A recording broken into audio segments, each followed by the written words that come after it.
Air. Water. Fire. For the longest time, the four nations have lived together in harmony. Under the wise leadership of Avatar Roku, the world has experienced an era of peace and prosperity. But with the recent death of Avatar Roku and the arrival of a strange comet in the sky, members of all nations feel the winds and tides of change. With the search for the new Avatar only just beginning, the world seems poised on the brink of conflict. But without the Avatar, who will save the world?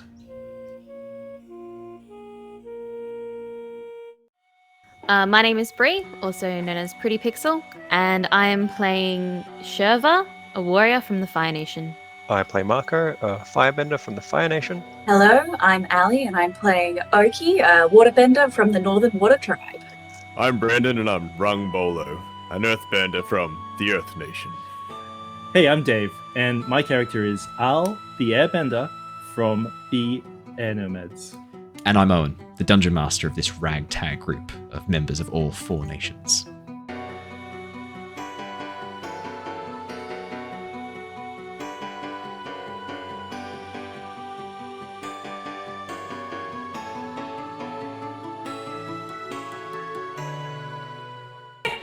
Hello! Welcome back to the Lost Archives. How you doing? We've missed you. Hey, give a wave. You go on, people. What up, Give everyone? a fucking wave.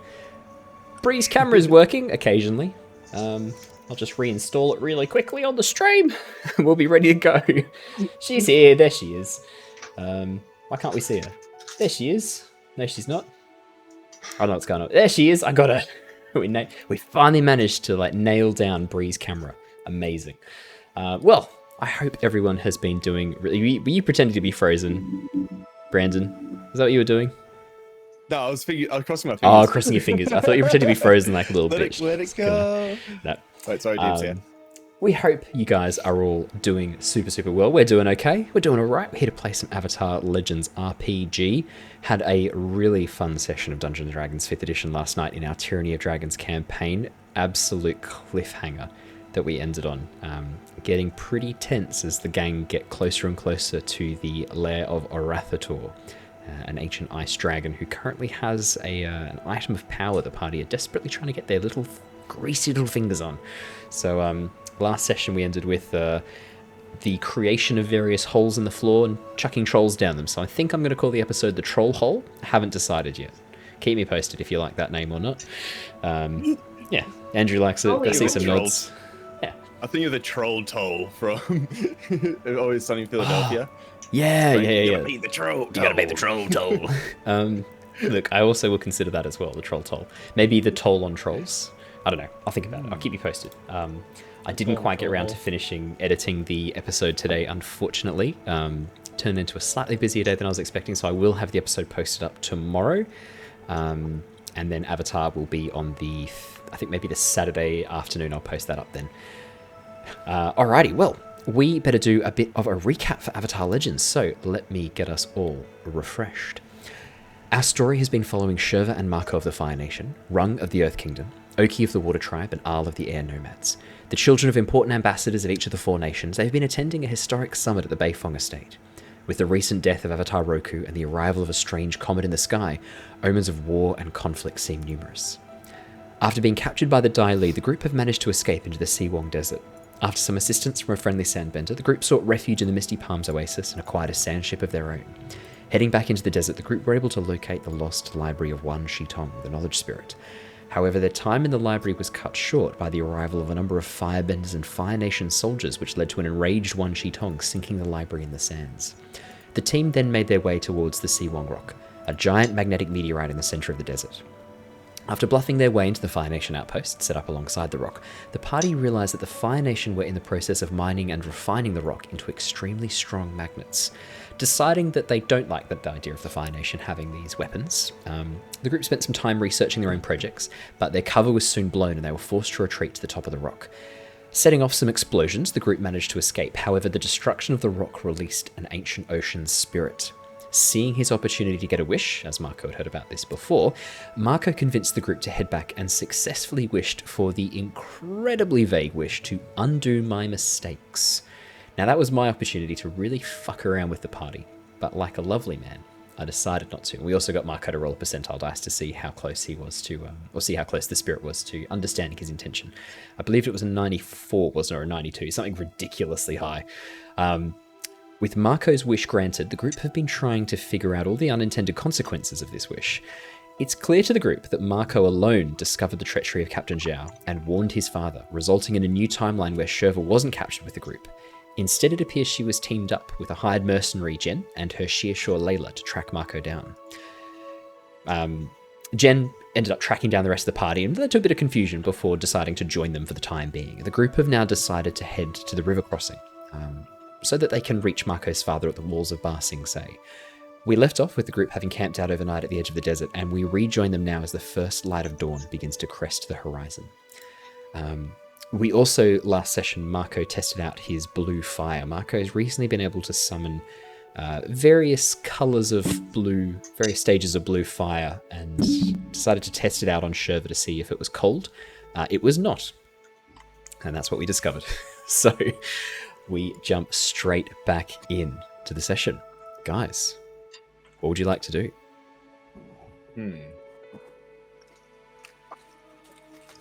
Come on, brain. So Think. did we decide if we were going to use a boat or not? You hadn't made up your final minds about how you wanted to do this. There's a couple of different options. The area you're trying to cross is known as Full Moon Bay, and it is a vast inland, almost like an inland lake, connected to the ocean by a large stretch of river known as the Serpent's Pass, which leads to an even larger lake further into the inland area. So the Si Wong Desert to the north is Full Moon Bay, and Ba Sing Se is to the northeast of Full Moon Bay. Now, you know there is a ferry that leads straight from one side of Full Moon Bay to the other, from the desert side to the Ba Sing Se side, and then a train that heads in from the coastline where the ferry docks. The Ferryway Station looks like it is sort of a little bit... You still have to cross this bay at some point. The good news is the Ferryway Station's across from a large mountainous section where the river actually goes underground for a bit. So you know there is a pathway you could cross there.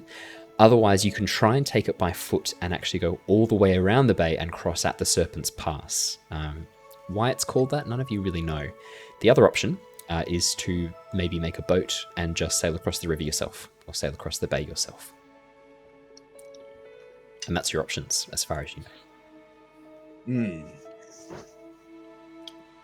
Serpent's Pass sounds like we have a good fight there. But how can we turn our, Quenchy into a boat itself, from sand to water? Oki, would you know how to ramshackle this sandy beast into a seafaring machine? Is there a role or something that I can do to sort of see how seaworthy is Quenchy at the moment, and like what do we need to do to make it? Yeah, I think like a tap, like she's sturdy, like this baby can handle anything. Yeah, the back section falls off as he taps it. No, I think roll with creativity. I think that's a creative roll. Just a flat roll with creativity, so it doesn't fall under one of the options there. I think we can do it as a roll with creativity.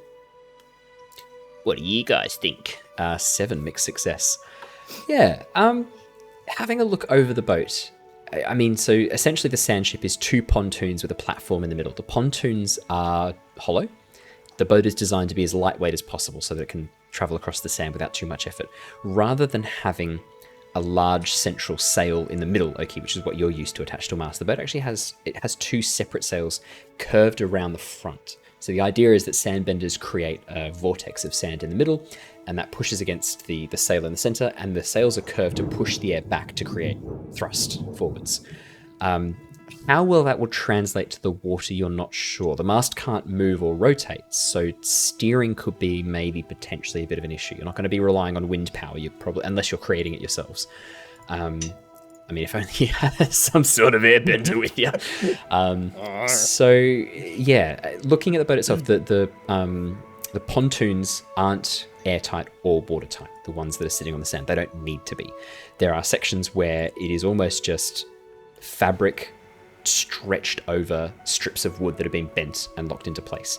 To make it watertight, there's a couple of different options you could look at. If you could find something that's a liquid to wipe it on that will then harden into a solid, that will seal any gaps, that would be really, really good. You know that a lot of the water tribe boats are lacquered to prevent the wood soaking up water. Maybe some sort of lacquer, if you could locate something, some natural lacquer that you could use. Apart from that, I mean, you know that you can waterbend, freeze water. Bree has turned herself into Grogu. Oh, I'm so sorry. That's I was amazing. typing What answers do you something. have? Please, give your input. It's fine though because I'm not on stream. I know. I turned your camera off because you had the same error as before. I hadn't turned it back on again. Sorry. So we okay. unfortunately the stream missed you as Baby Grogu. That's really It's disappointing. fine. That's so fine. It's really sad. Oh well, another time. Yeah. So I mean, that's just things I can think of off the top of my head straight away. There's a few other options I can think of as well, but with a mixed success, I'm not going to give you too many answers. I think there's a couple of options there that you could look at and explore. Yeah. Well, guys, I guess as far as I see it, we've got a couple of options. We could put in the effort of trying to waterproof Quenchy and try and figure out if we can sail this sand ship across water. We can put the effort into walking around the lake, going via the Serpent's Pass. Sounds like it might be full of snakes, potentially dangerous. Could be a bit of fun. Option C, take the ferry and then figure out the rest of it from there. Jen sort of looks at you and goes, "Do you guys really not know about the Serpent's Pass?" No. Well, not much, no. Just imagine we didn't. What would you tell us? I only heard about it about 5 minutes ago. Yeah. Do the Right, serpents okay. let you pass? Is that the idea? No. No. Oh. Unfortunate. Opposite? No. She just nods. Have you ever heard of a creature called the Unagi? Ooh. Yes. Like the sushi. Is it delicious? It certainly finds it us umami? delicious. It's not umami. No, it certainly finds us delicious. Imagine a sea snake. Right, like you've probably. Never I mean, seen one. surely, or maybe for the water tribe, maybe an eel, right? You know, eels. Imagine a giant one, like really big, giant, like almost like a dragon that swims, and it's just a serpent's body. Like the Like a same serpent. size as a worm? Maybe a little bit smaller than a worm. I haven't seen one of the. I haven't actually seen one of the big worms. We've been lucky enough to not have to worry about too many of the worms, Sherva. We've obviously with Layla's paws, she's got quite an unnatural rhythm as she moves across the desert, so we've not had to worry too much. But I hear the worms get a couple of 100 meters long, so maybe not like thinner, more scales, bigger teeth, eyes, Say. teeth. Yeah. Eel with teeth. Sounds terrifying. Is there a bounty on it? Bounty. What do you mean? On the serpent? I don't know if one was to procure it, knock it out, drag it away, kill it, take a scale or two, money. I genuinely wouldn't know. Haven't heard of any bounties on wildlife. You do know, like, hunting rare endangered creatures is outlawed in the Earth Kingdoms, right? You do know that. Avatar Kyoshi Yeah, of signed. course. Avatar Kyoshi signed and but- ratified the agreement that all. Yeah, but if it was self-defense, it'd be different. It's hardly self-defense if you walk into its territory as its favourite food. Well, if it attacks me, it better put up a fight. And like he just runs just whips up a little bit of sand and like punches the sand like show his might. Sand just sort of falls over you, rains down. So you just just get sand in my hair, just Yeah. shake it out a little bit. as Rung begins shaking his hair, a lot more sand comes out than you were probably expecting. Lots and lots and lots. It almost Yeah, looks it's been a like while since we've dandruff seen or a shower. snow falling down. It is sand. It is sand. What's Well, the maybe not easiest? then. Let's go with the easiest option. What's you the make easiest the boat. option? The ferry, right? Yeah, I mean, Probably the ferry. sure, probably the ferry, but thing got to keep in mind, right, is that we're going to be encountering lots of people.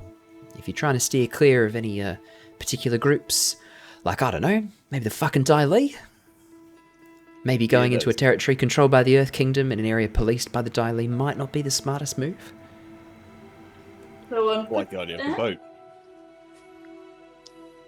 I think it's time for old Quenchy to have an upgrade. Right, who's got some lacquer? Anyone? we could Got probably me start lacquer. with tree sap. Are there any trees around this desert? Yeah, you look. You look around. You're at the edge of the desert, so the sand. There's still a lot of sand, but it's more rocky outcroppings now. Having travelled most of the day and night yesterday. I mean, as you look out, you can see some sparse shrubs. In the distance, maybe another couple of hours' travel, is the edge of a forest on the other side of this sort of section of broken rock and mesa. Yeah. You think potentially if you spend a couple of hours traveling, you should be able to catch up to. Thing is as well, though, really quickly. I'm just going to say right now, the sand ship is designed to travel on sand. Oh, Yeah. Al's got it. I'll leave this Believe to it Al. or not. Al's got it. I know, crazy. Rung was in his spare of brilliance. He puts his ear down to the ground and sort of like moves his hand across the sand. He's just like sort of like shifting it, like trying to find a little bit, and then it pops up a little bit, and he's got his hands like that, like when you got those little like those twin rods, and you're trying to find like the water underneath the ground. He's sort of doing that. His hands trying to feel it. It's like maybe there's oil under here, and coal or oil. Maybe find oil deep beneath the ground. I could punch out the sand, and we could have just oil and cover it. That'd be lacquer. And he's gonna try his best to see if he can detect oil somewhere in this desert. Oh, okay, yeah, cool. We'll tick off a spell slot, cast Detect Oil, and no. I'm oiled up, baby. Jesus Christ. If you could please roll me Assess a Situation. Of course. So, Jen, how far is it to the actual water? Well, it kind of depends on where you're headed. If we're just heading straight for the river, a couple of hours, maybe half a day. How much of that do you know is not sand? She literally points that you can see the edge of the desert giving away within eye shot of where you are now, and it's just broken rocky outcroppings. We're pretty much there. Al, we're pretty much at the edge of the desert. Like, this is it. I thought you lot were going to be walking for this next bit. Huh. I think walking's probably going to be the easiest thing. I've got to be honest with you, Rum. I ain't carrying Quenchy across over to the where she can potentially sail. He's sort of like half listening to. He's like, oh, what? You're carrying the boat. Yeah, I mean, I guess Sherva and I could scout ahead a little bit, see if we could find any animals that we could wrangle up for you to ride. There might be some wild rabbit horses around here that we could bring back. Oh, rabbit horses or walking, I guess, are options. If the ferry's out, because we want to keep it on the down low, can't take Quenchy. Probably take too long to make a boat, which means, that's all we can do, isn't it? Look, I'm not saying the ferry's out. I just want to make sure that we all know what our options are, right? So you're welcome to try and take the ferry, but we're going to have to disguise you lot. I'm assuming the Dai Li know exactly who you all are. Right? Is that a fair assumption? Don't know. They know who I am, at least. Yeah, Well- you got a problem with him. Yeah, I mean, and your father posting bloody wanted posters all over the area saying, "Wanted for the kidnapper, my son." I mean, look, no offense to the old man. I get what he's after, but still, not particularly helpful when I'm trying to bring back his son incognito. No, it's not. What if we gave him a new head, a new nose, an outfit, a disguise, a good disguise? Where are we getting the nose? I don't know. You haven't got a carrot? The Also oil, need some obviously, mud. Andrew. Obviously, the oil is going to assist with this. Speaking of yeah. rung 10, full Making success. You begin sandbending away at the sand. You very quickly discover that this close to the edge of the desert, the rock is not too deep. And as you begin sandbending, you quickly come across rock and stone buried underneath the sand. He's like on the ground. He's like, no, so close. You have a second question. So the first question was, is there oil here? The answer is no, there is not. Would you like to ask me a second question for your assess the situation? Let's go with... Sorry, just a 2-second pause. Andrew, can we discuss what's on your bed, please? Big giant dinosaur. Giant T-Rex. It's You mean just a Henry? car. Henry. Henry There's a the... sloth too. Is it Henry the There's a sloth as well. Hepatosaurus? Oh, there's a sloth too. Nice. No, just Henry the T-Rex. I was going to say it looks more like an Allosaurus. Can you name him Andy the Allosaurus? No, I it's cannot do Henry. that. Okay, that's fair. No, I cannot. Yeah, that's fair. If only there was a way I could make you. His name is now Andy the Allosaurus, and it's canon because I've said it. Sorry, yes, Brandon. Trying to think of some other thing to assess the situation. How is Oki's pet doing? Is he looking good? He's looking happy? Bolter, yeah. So Bolter has spent most of the last little bit very closely snuggled around Oki's neck. The desert heat does not seem to be agreeing with Bolter too much. The only real shade he's had access to is on the boat and underneath the hood of Ali's sandbending robe, Oki's sandbending robes. Yeah, Bolter looks like he's struggling a bit. Yeah, I not enjoying the heat particularly much. Not having the best time. Probably the whole thing with the rock exploding, the sudden loud noises, the giant ocean spirit, and then being vaulted through into a different timeline, potentially. Wait. Bolto has seen better days, and Bolto is, at this point, I would say, missing his quiet home in the Arctic. I think is fair to say. Unless Ali's got anything else to add for Bolto. Serpent's Pass is cooler. Also, I just got to get some Uber Eats. Be right back. Got to get some what? Uber Eats. Is that what he said? Yeah. Are you guys having dinner? What'd you get? Combination fried rice. Nice. Good call.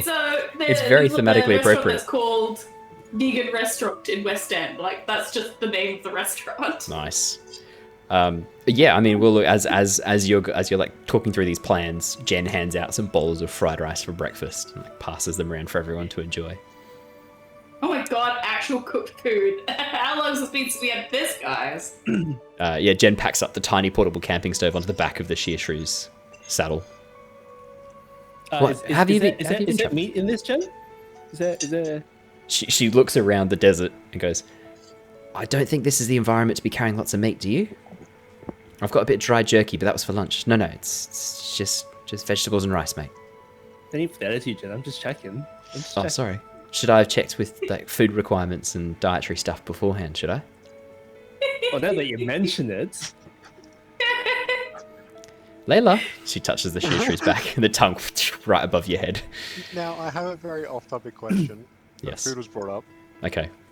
Did we still give the two Earth Nation students the salt? You have no idea.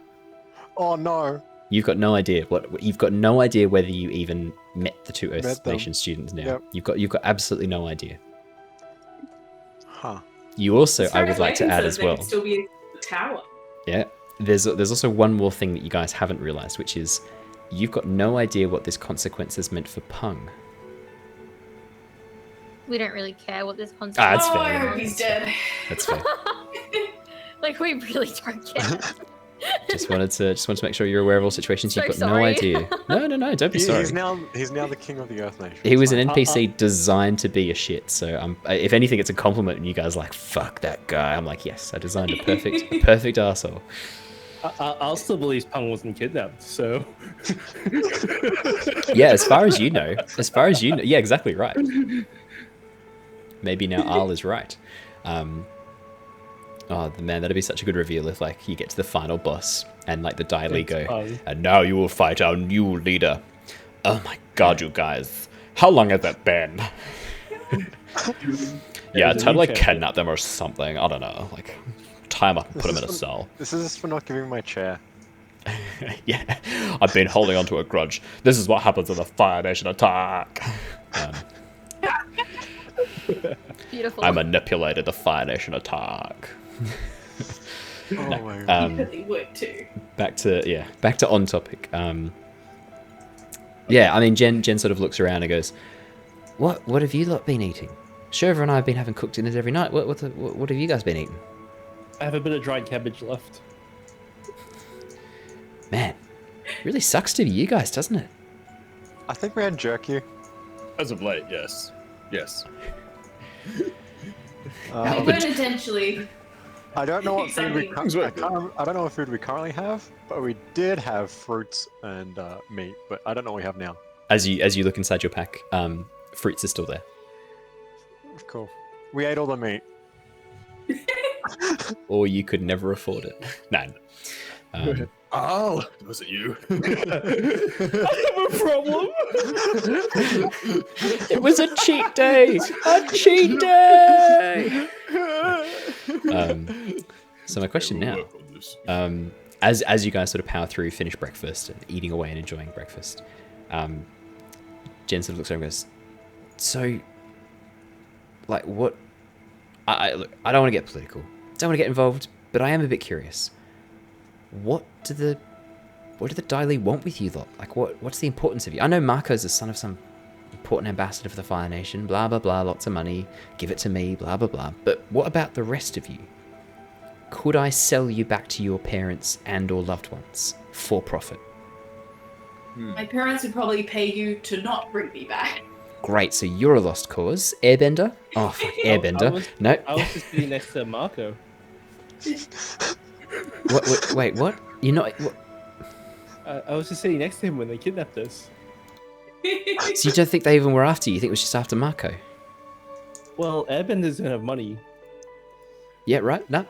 Yeah. Yeah. So you're not going to get anything from selling him. No. I'm not selling them. I'm returning them safely to their parents for a generous Maybe you'll reward. get, maybe you get a few good clay pots from the air tribe or something like that. Maybe something really useful, or a nice belt, something like that. I don't know. I feel like they'll mostly trade in goods. Not money. Yeah, I mean, I do often visit the Earth Kingdom, where people could create clay pots just by stomp, raise fist, crush earth and earthbend and stuff like that. So I don't think clay pots is really what I'm after. Not a great investment opportunity for me, if I'm being perfectly honest. What about you, Cole boy? How much are you worth? No. No, not much. I think you'd be a bit bored of me, really. Like, if I took me back, you wouldn't really get paid. They'd just say thanks and give me some coal. Unless you want some coal. Unbelievable. Unfucking believable. Are the Fire Nation the only ones who are It's going to worth pay a lot me if for you my can work? trade it, but you need a lot of coal. Like a Oh lot man, of I'll coal be to trade taking it. this lesson on. Fucking only work for the Fire Nation. I pay better. What about you? Then? Is there someone that would pay us to return you? Yeah, how much are you worth? How much am I worth? What about your beast? Is it worth a lot? It looks like She looks looks at Layla.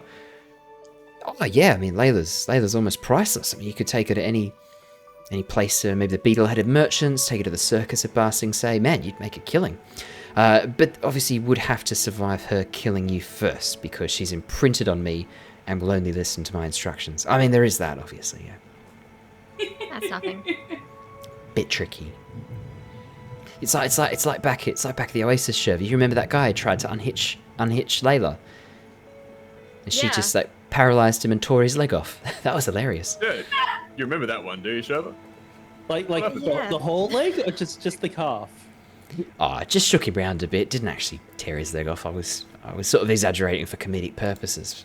Thanks for calling it out. Some of the leg. Shova takes one step away from Layla. What are you worried about? She likes you. Oh, nothing. Just shuffling around. So are we getting the mounts, or what's happening? Yeah.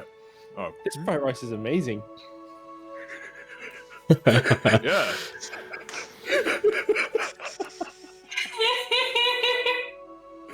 And it's turned into a mukbang. No, it's not a mukbang stream. Fuck you guys. Right, so what? Sherva and I, look, you guys start walking. Just head due north. You've got a compass, right? Yeah. Oh, it's on the ship. Sure. Can we just take the compass out of the ship? Yeah, you just tear the compass off the ship, yeah. You gonna take the fabric too? Sails might come in handy. Do you want any wood from it? Sure, we'll just take the Frenchie? wood. I just start tearing apart pieces of the ship. I don't know. Right. Like Rung stops you, like, don't tear it apart. Be gentle with her. Be nice. Okay. As I Rung- can I, like, definitely take the moan. sailcloths. Yeah. as I like get something I'll to help take lever it out now instead of just ripping. Rung, instead of like just like having you guys stop the sails, he like folds them like you fold a flag, like in triangles overlapping. He asks Al to grab one end of the sail and to like hold it tight so he can tightly wrap it and like wrap it up properly. Respect for the ship as we dismantle. But every time you roll it, instead of like rolling it, you're actually just pulling Isle towards you. It's just like your feet drag in the sand. Like... Amazing. So sailcloths, ropes, etc. Yeah. Yeah. I think sailcloths and ropes are handy to have with you. Because it could be a tent. That's just we don't have the big tent anymore. Yeah. You don't have that, yeah. Yeah. Could be Do a we tent. need the boat anymore? I don't know how you're going to be transporting it. You going to carry it? I mean, Layla's pretty big. She looks at the shear shrew back at the boat. We could give it a go, I guess. If we all What do walk we next do? to her, she could try and pull it, but we're going to be pretty slow. We could just Well, if she burn can it. hold you up, she can carry anything. And like gives like Al a little nudge. Uh, she looks at you, and this very dangerous look comes into her eyes, Rom. Yeah, I mean, be a real shame if something happened to you out here. Might be weeks before they find you. Buzzards will have a turn. Buzzard hornets will have a turn.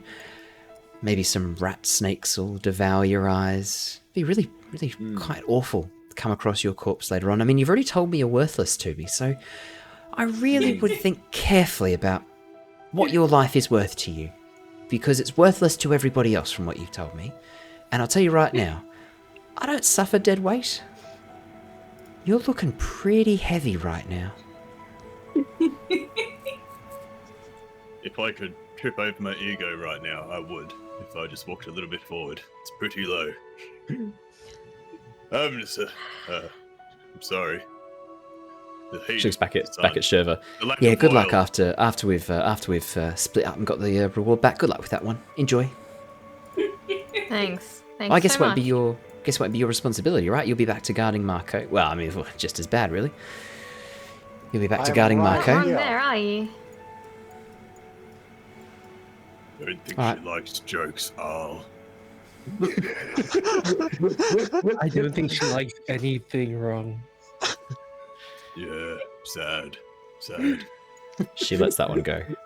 Right. I think she likes money. Ooh, yes. Right, we just Sherva. get some- You coming with? Get some rabbit horses. See what we can rustle up. Absolutely. Let's go. You've got your whip. I'm hoping you can lasso them somehow.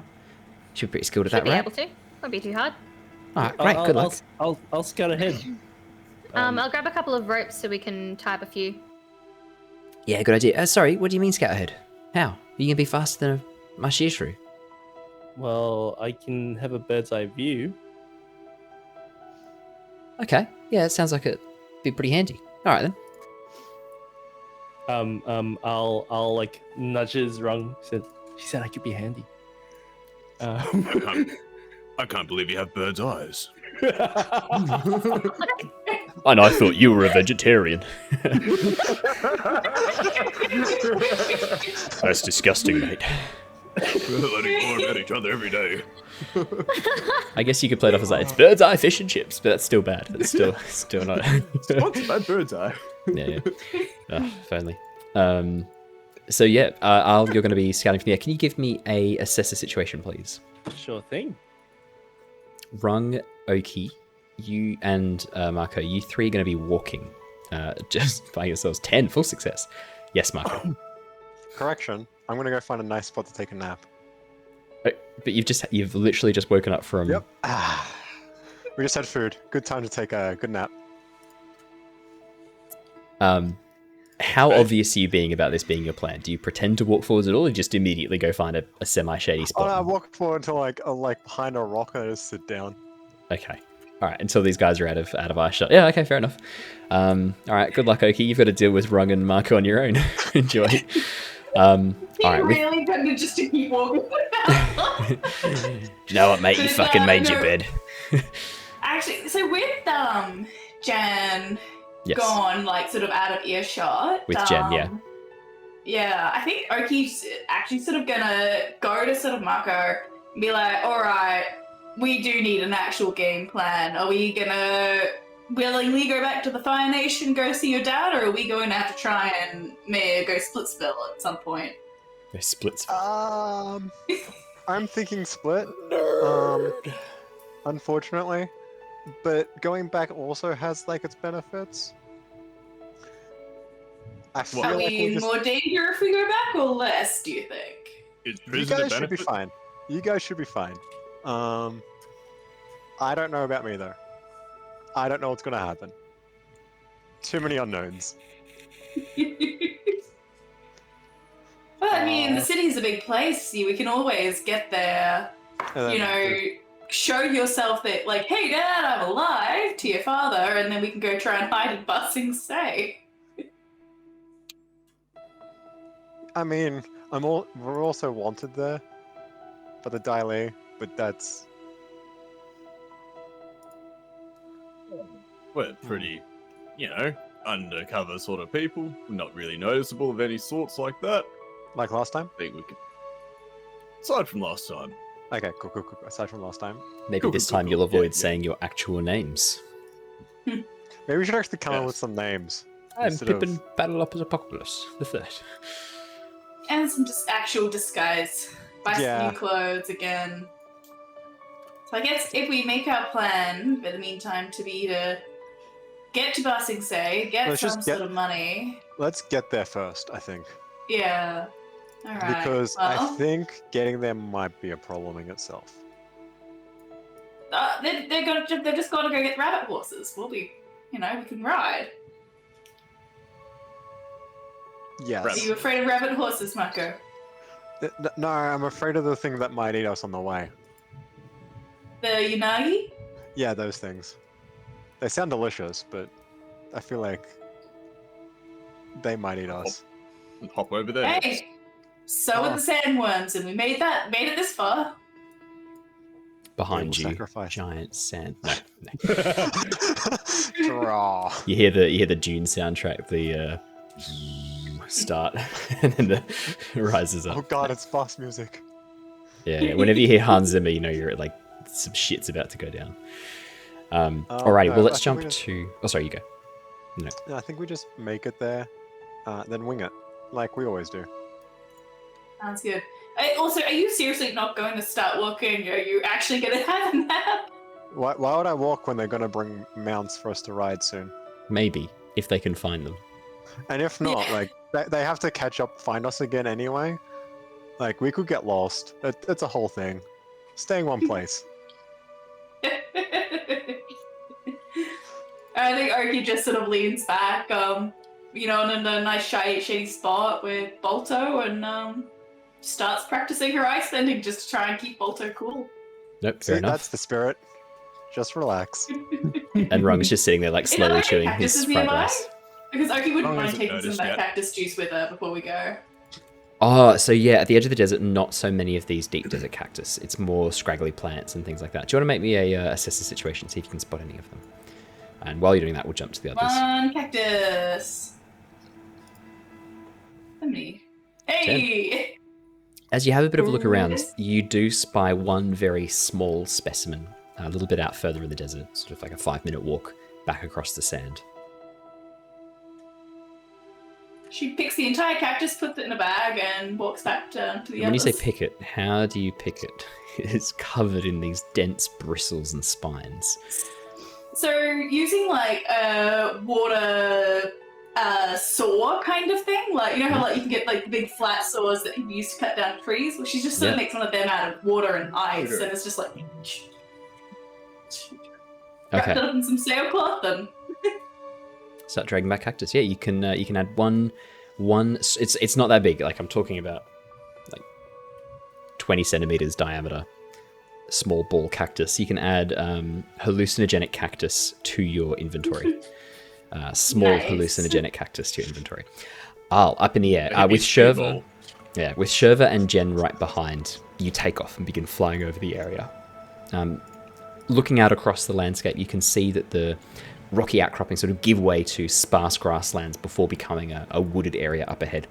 And sure enough, as you begin flying overhead, grazing on the edges, the fringes of this area of forest, looks to be a small herd of some sort of quadruped animal. Hard to see at a distance what it is. It looks like maybe some sort of species of, maybe some type of deer.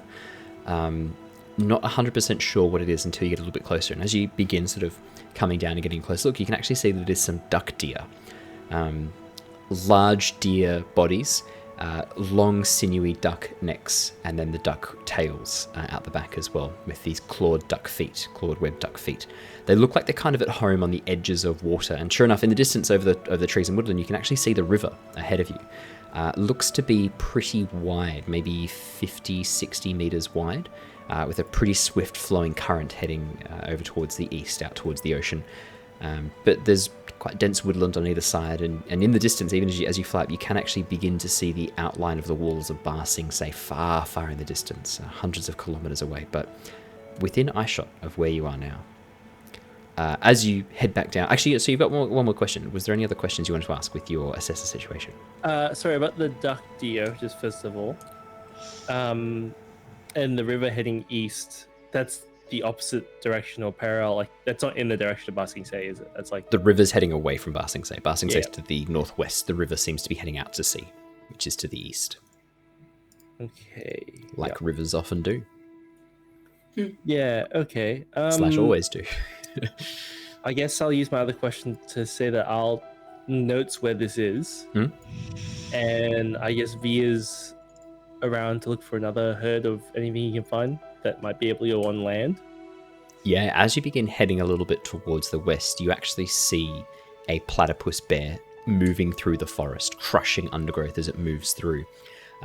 It seems to have what looks to be maybe one or two young with it that it is protecting, and is very aggressively pushing through the forest area, pretty much along the pathway you think you would be likely to take to head along the riverbank and head towards Full Moon Bay. Yeah, okay. I guess those are my two questions. I would double back to Jen and Sherva and explain this. Jen and Sherva, you guys have been sort of riding alongside Al for a little bit before he then whips up into the air and starts scouting ahead. Jen turns to you, Sherva, and goes, I'm actually having some second thoughts. We're actually leaving Marco unattended right now. Is that a good idea? Honestly, I wouldn't really worry about it. He's in the middle of the desert. He can't really get up to much trouble. Worst comes to worst, it's just a little bit harder to find him when we get back. But, I mean, I don't really see them leaving. He seems to have some kind of attachment to this airbender, so I don't think he'll leave him behind. Yeah, that's what I was thinking. Yeah, I was thinking that too. Look, anyway. I don't know. I think it'll be fine. I'm sure Layla's he's got a probably friend. just Sorry. laying on his back somewhere. Yeah, God knows what. right. I was going to say, Layla's got a fresh scent on each of them anyway, so look, worst case scenario, we just go back to tracking them down again, hunting them like the dogs they are. Is Al back with him yet? Or is Al No, always... this is why you're still scouting ahead. Before too long, Jen points up and goes, look, Airbender's back, as you begin swooping down next to them and inform them. What do you say? Yeah, take me through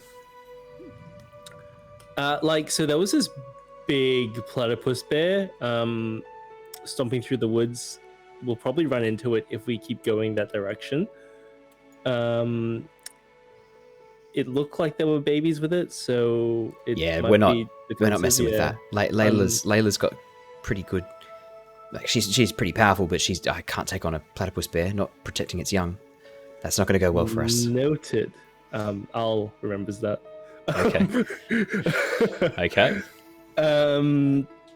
And yeah, there's some duck things near the river along this way, and I think the river is the way that we could go as well. Wait, duck things? What, like deer duck? Duck deer, I think they are. Duck deer? Yeah, great. Deer Whatever. We can if we can rustle up even one or two of them, that would be great. They're pretty good swimmers. That could actually work out quite well. Yes. So should we get the others first and then go to where I saw them and then wrangle them together? Because we wouldn't be able to bring them back inland to the others easily. Why not?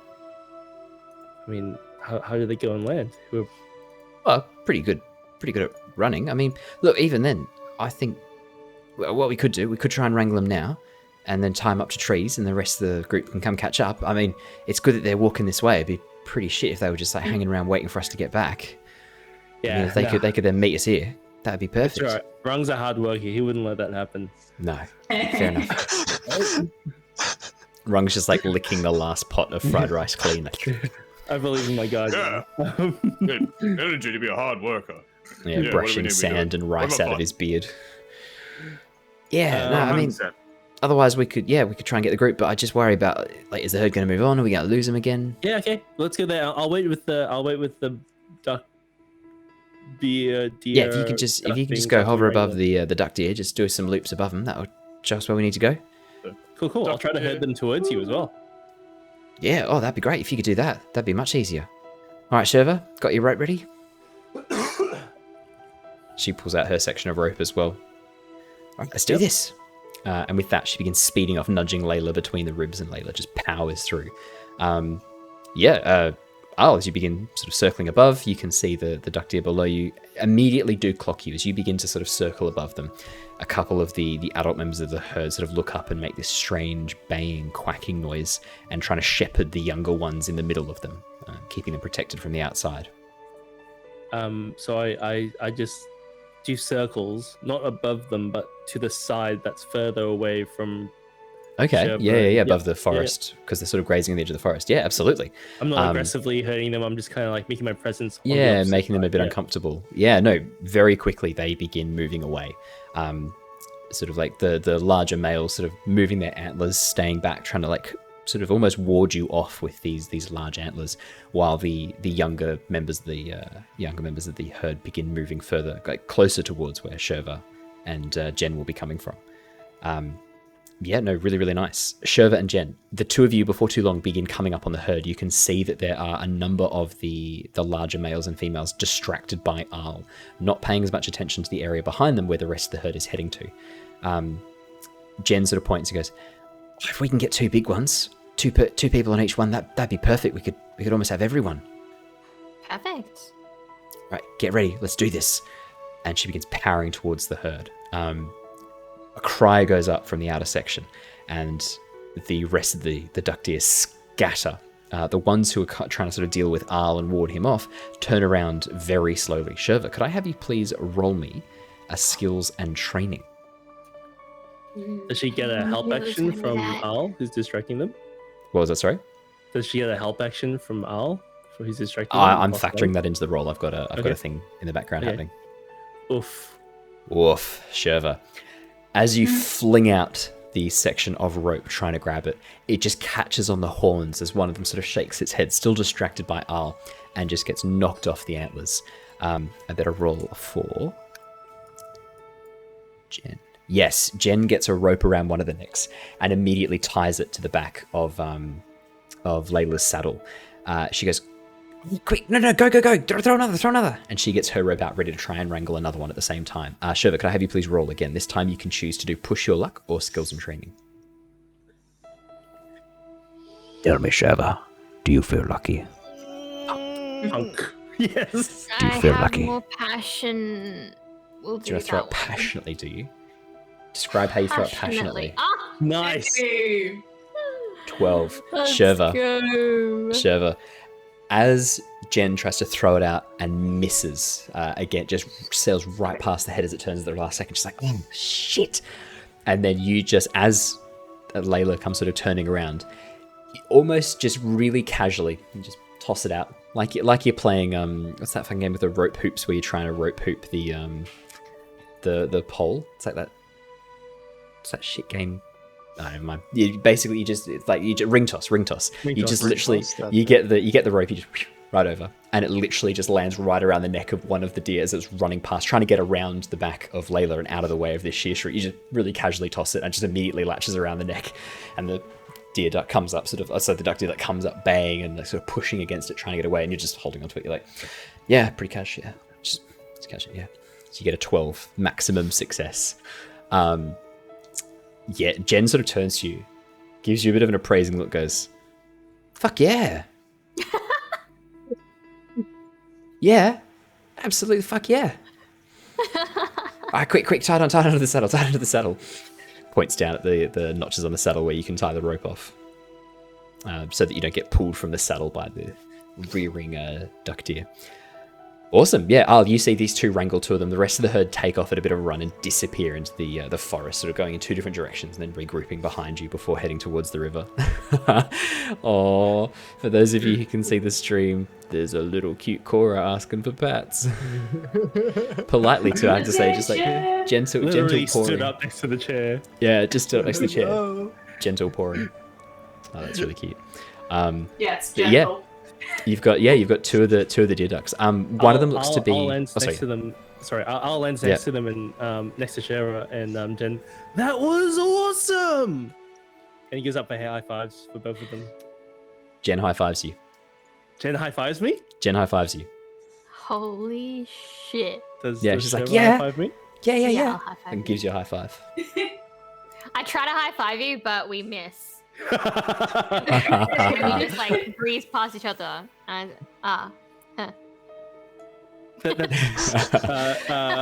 turns away in disgrace. I was trying to look cool and just gets back to Jen and is like, oh yeah, that's our secret high five. That's it. Jen sort of doesn't know. She's like, mate, amazing work distracting them. That was really clever. That was really well done. I don't think we would have caught them so easily without your help. That was really good. Al genuinely blushes. Aw. Okay, I'll wait with the duck deers if you want to go wrangle up some others, which are people. Just really awkward. She laughs at that. She laughs at that. No, she enjoys that. She's on a bit of a high right now. Like she didn't expect that to go as well as it did. So she's genuinely quite. She's like a bit revved. That was a bit of fun. Like that was fun for her. Yeah. No. Good. Nah, great. Yeah, we can fetch the others. Or does it make more sense for us to wait here and you to fetch the other? No. We should go get Marco, just in case. Yeah, no, we should. No. You stay here with the duck deer. We'll go get Marco. It's alright. I have a feeling that if they get lost, that Rung would be able to find me anyway. So. What makes you say that? He just seems to know where I am. I don't know. Is that Cora? Yeah. That's Cora. That's wrong She's being spot. very vocal right now. Oh, Cora, you beautiful disruptive puppy. Open the front door in case. Why? What is the front door? In case she needs to pee. Oh, that She makes just wants sense. attention. Yeah, no, fair enough. Yeah, so the two duck deer are really quite distressed at this point, pulling against the ropes, trying to get away. It looks like they're quite scared of Layla, the sheer shrew, which is hissing at them this sss noise as they get close to it. But they're tied to its saddle, so they can't really go anywhere. You might want to tie them to a tree. Good luck. I'll one at a time ties them to the tree. Okay.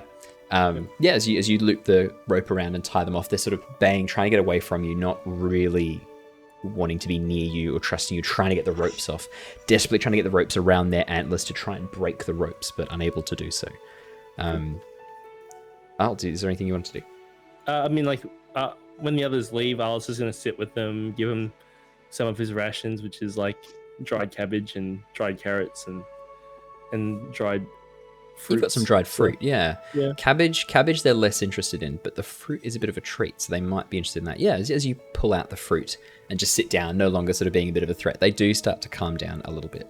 Could I get you to please roll me? Animal Could I get you handling. to roll me with harmony? Harmony. Ooh. I am the least harmonious airbender. Well, I guess the question there is... Okay. It's all right. No, that's fine. The least harmonious airbender. 3 for you, sorry. Yeah, as you're sitting there... And a 2. As you're sitting there, you're just holding the fruit out and just like almost like meditating, just waiting for them to come to you. They seem to have no interest in doing that whatsoever. You suspect it's going to have to take maybe a more focused approach, some deliberate attempts to try and calm them down, rather than just sort of hoping that they'll come to you. Yeah, I mean, like, I'll assume he has more than enough time since the others will probably take a while. So, yeah, not being able to fly. Just takes his time, just getting closer, back of the hand, non-aggressive image. So he's like down on the ground as opposed to standing up, and making himself look small and just taking his time with it. So yeah, I'd say that's a focused approach. Would you like to roll me with focus, R? He is a focused airbender. I can see he's a focused airbender. 9 mixed success. Yeah. Awesome. By the time the others get there, you will have been able to calm these duck deer down quite significantly. Alrighty, well, let's jump back to Sherva and Jen. It doesn't take too long before Sherva and Jen catch up on the rest of the group. As they approach, immediately it's clear. Marco's just sitting down in the shade of a rock. Oki's practicing ice bending, and Rung is just demolishing any leftovers he can get his hands on, just absolutely smashing any food he can find. As you sort of come up on the group, Jen turns back to you, looks and goes, "You fucking kidding me? Unbelievable." I told you. What do you want, Sam? I thought you were done. Because his head's basically in like there's like a She snatches the pot from your hands, looks at it and goes, "There's not enough soap to scour this thing out if your tongue's been licking it. Unbelievable." No, She still looks at it again. That's what I did it for. Looks at it one more time. "I guess we'll be at the river. Try and boil some water to sterilize it." Attaches it to the back of the saddle, looks at you very cross. Marco, Sherva's... Oh yeah, sorry, Ron. I was just going to say, Marco can sterilize it, do the flame thing in it, burn it or something. Well, that's good timing, because Marco, as you sort of are lying there, Sherva, you can just see him lying down in the shade, pretending to have a nap. Because he's just woken up. I can say right now, he is not asleep. Oh yeah, I'm just laying there, eyes closed, not napping, just laying there, eyes closed. I walk over to him and with the pointed toe of my boot, just tack him in the side between his ribs. That one's very nice. Felt it didn't even happen to me. What was that? What did you say? He said, "That's not very nice." I thought you said you fail. Oh. That's a bit harsh. No, he just said that's not very nice. Yeah. Did you catch them? Yeah. So can we ride them now? No, you can't. Oh, wait. I thought that was the plan, though. I'm not if you're gonna lay here being a lazy piece of crap. I was meditating. Uh-huh. Sure. What did you meditate on? The emptiness. Does that check out? So you do meditate in emptiness? Al's not there for a start. Al's not there, so. and he's muted. He is the emptiness. He's embodied it. I've embodied it. I'll just wait. He's with the doctor. He's just like, Ron's asking something. Where's Al? I feel like I need a better me. He starts running in a distance where you think he is. Like, I was eating. Where did he go? Yeah. Oki, as you're sort of practicing ice bending, Jen looks over you and goes, "What? You couldn't wrangle this lot for 20 minutes? Seriously?" Nope. Seriously, Right. without Layla, do you think you could? Yeah, Layla. And the sheer shrew begins without Layla. Well, why would I need to do it without Layla? Yeah, good point. And just for the record, I could break Rum without Layla. Break him. And she cracks her knuckles really ominously. Can Rung see Al in the distance as he's just running in the direction you think he came from? Oh, damn. He can't see Al from this distance. He starts putting rocks down, leading off to where we are right now, like a landing runway for you. It's Jen sort of sees you doing this and goes, "The airbender's waiting with the duck deer, you fucking moron. Are you coming or not?" Oh, good. Yes, of course. I'll bring the rocks. No, you don't need them. No. It's going to make you slower. I'm already so impatient. Sherva, have you got Marco? Yeah. I grab him by the front of his clothes and just pull him up. Marco, you feel yourself being bodily raised to your feet. Fine, we'll go. Rung just like stomps his foot and like just squashes the rocks back under the sand, like sort of the later. Seriously, you do know that I could probably get paid by the Dai Li for handing all of you over to the Dai Li? And then she Probably. pauses for a second. Probably more effort than it's worth, to be honest. Like, No, technically, you guess No, stop talking. Collaborating. You can stop talking. Likely This is collaborating brilliant. with us. I can reckon you were give him collaborating back with to his us. father. I can give him back to his father, get some money, and then give you 3 to the Dai Li. Perfect. Everybody wins. Well, except for you 3, but who I can guess? Everybody wins. This is great. I will But do Dai that if Li, you do not but- start walking right now.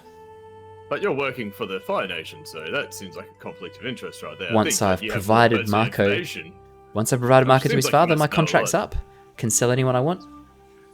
I'm just saying that if you go near the Dai Li and you've had a direct line to, the dude in the Fire Nation, top dog, something like that, seems like you must know a fair bit, and I reckon they'd want to tear your nails out and actually question you for a little bit. Just saying.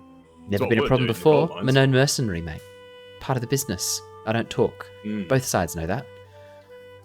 Right, come on. Interesting. She jumps on the back of Layla. You coming? Come on. Oki's already started walking. Yeah, I figured. Assuming they'll catch up. Rung starts walking next to Oki. I reckon she'll talk. You reckon she's all talk? I reckon she would talk, is what Oh, he's you reckon saying. she would talk? Yep. Yeah, you don't know. Marco, are you going with the group? That is the question. Or are you going to do I your own start thing? slowly walking behind. Okay. Sherva, I mean, you have a whip. You literally could crack the whip behind him. I'm not going to do that. Oh, man. That'd be fun.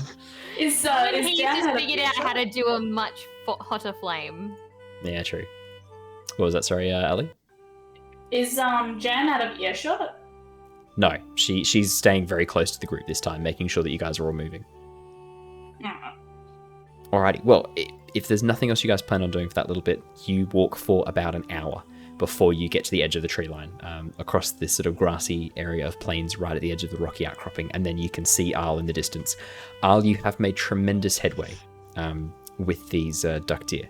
They are now very, very much happy to get close, to nibble on the fruit that you provide them, and you've even been able to put in a very rudimentary set of reins around their antlers to try and steer them and keep them in the right direction.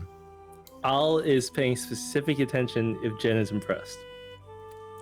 It's a good question. Yeah, as Jen approaches on the back of Layla with the rest of the group in tow, she gives you a bit of a look. Yeah, there is a moment of like, huh, not bad.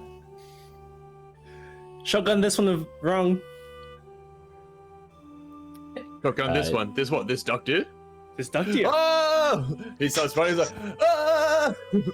I was like, shh, shh, shh. As Rung begins running towards the duck deer like a crazy man, they begin to get a bit antsy again, shouting. Like as he's shouting at them, they begin to get a bit antsy, sort of dancing around a bit. As Rung notices this, he sort of slows down his jaunt like a Bristol like power walker like John Howard. He's like, oh, much lighter. It's such a specific reference.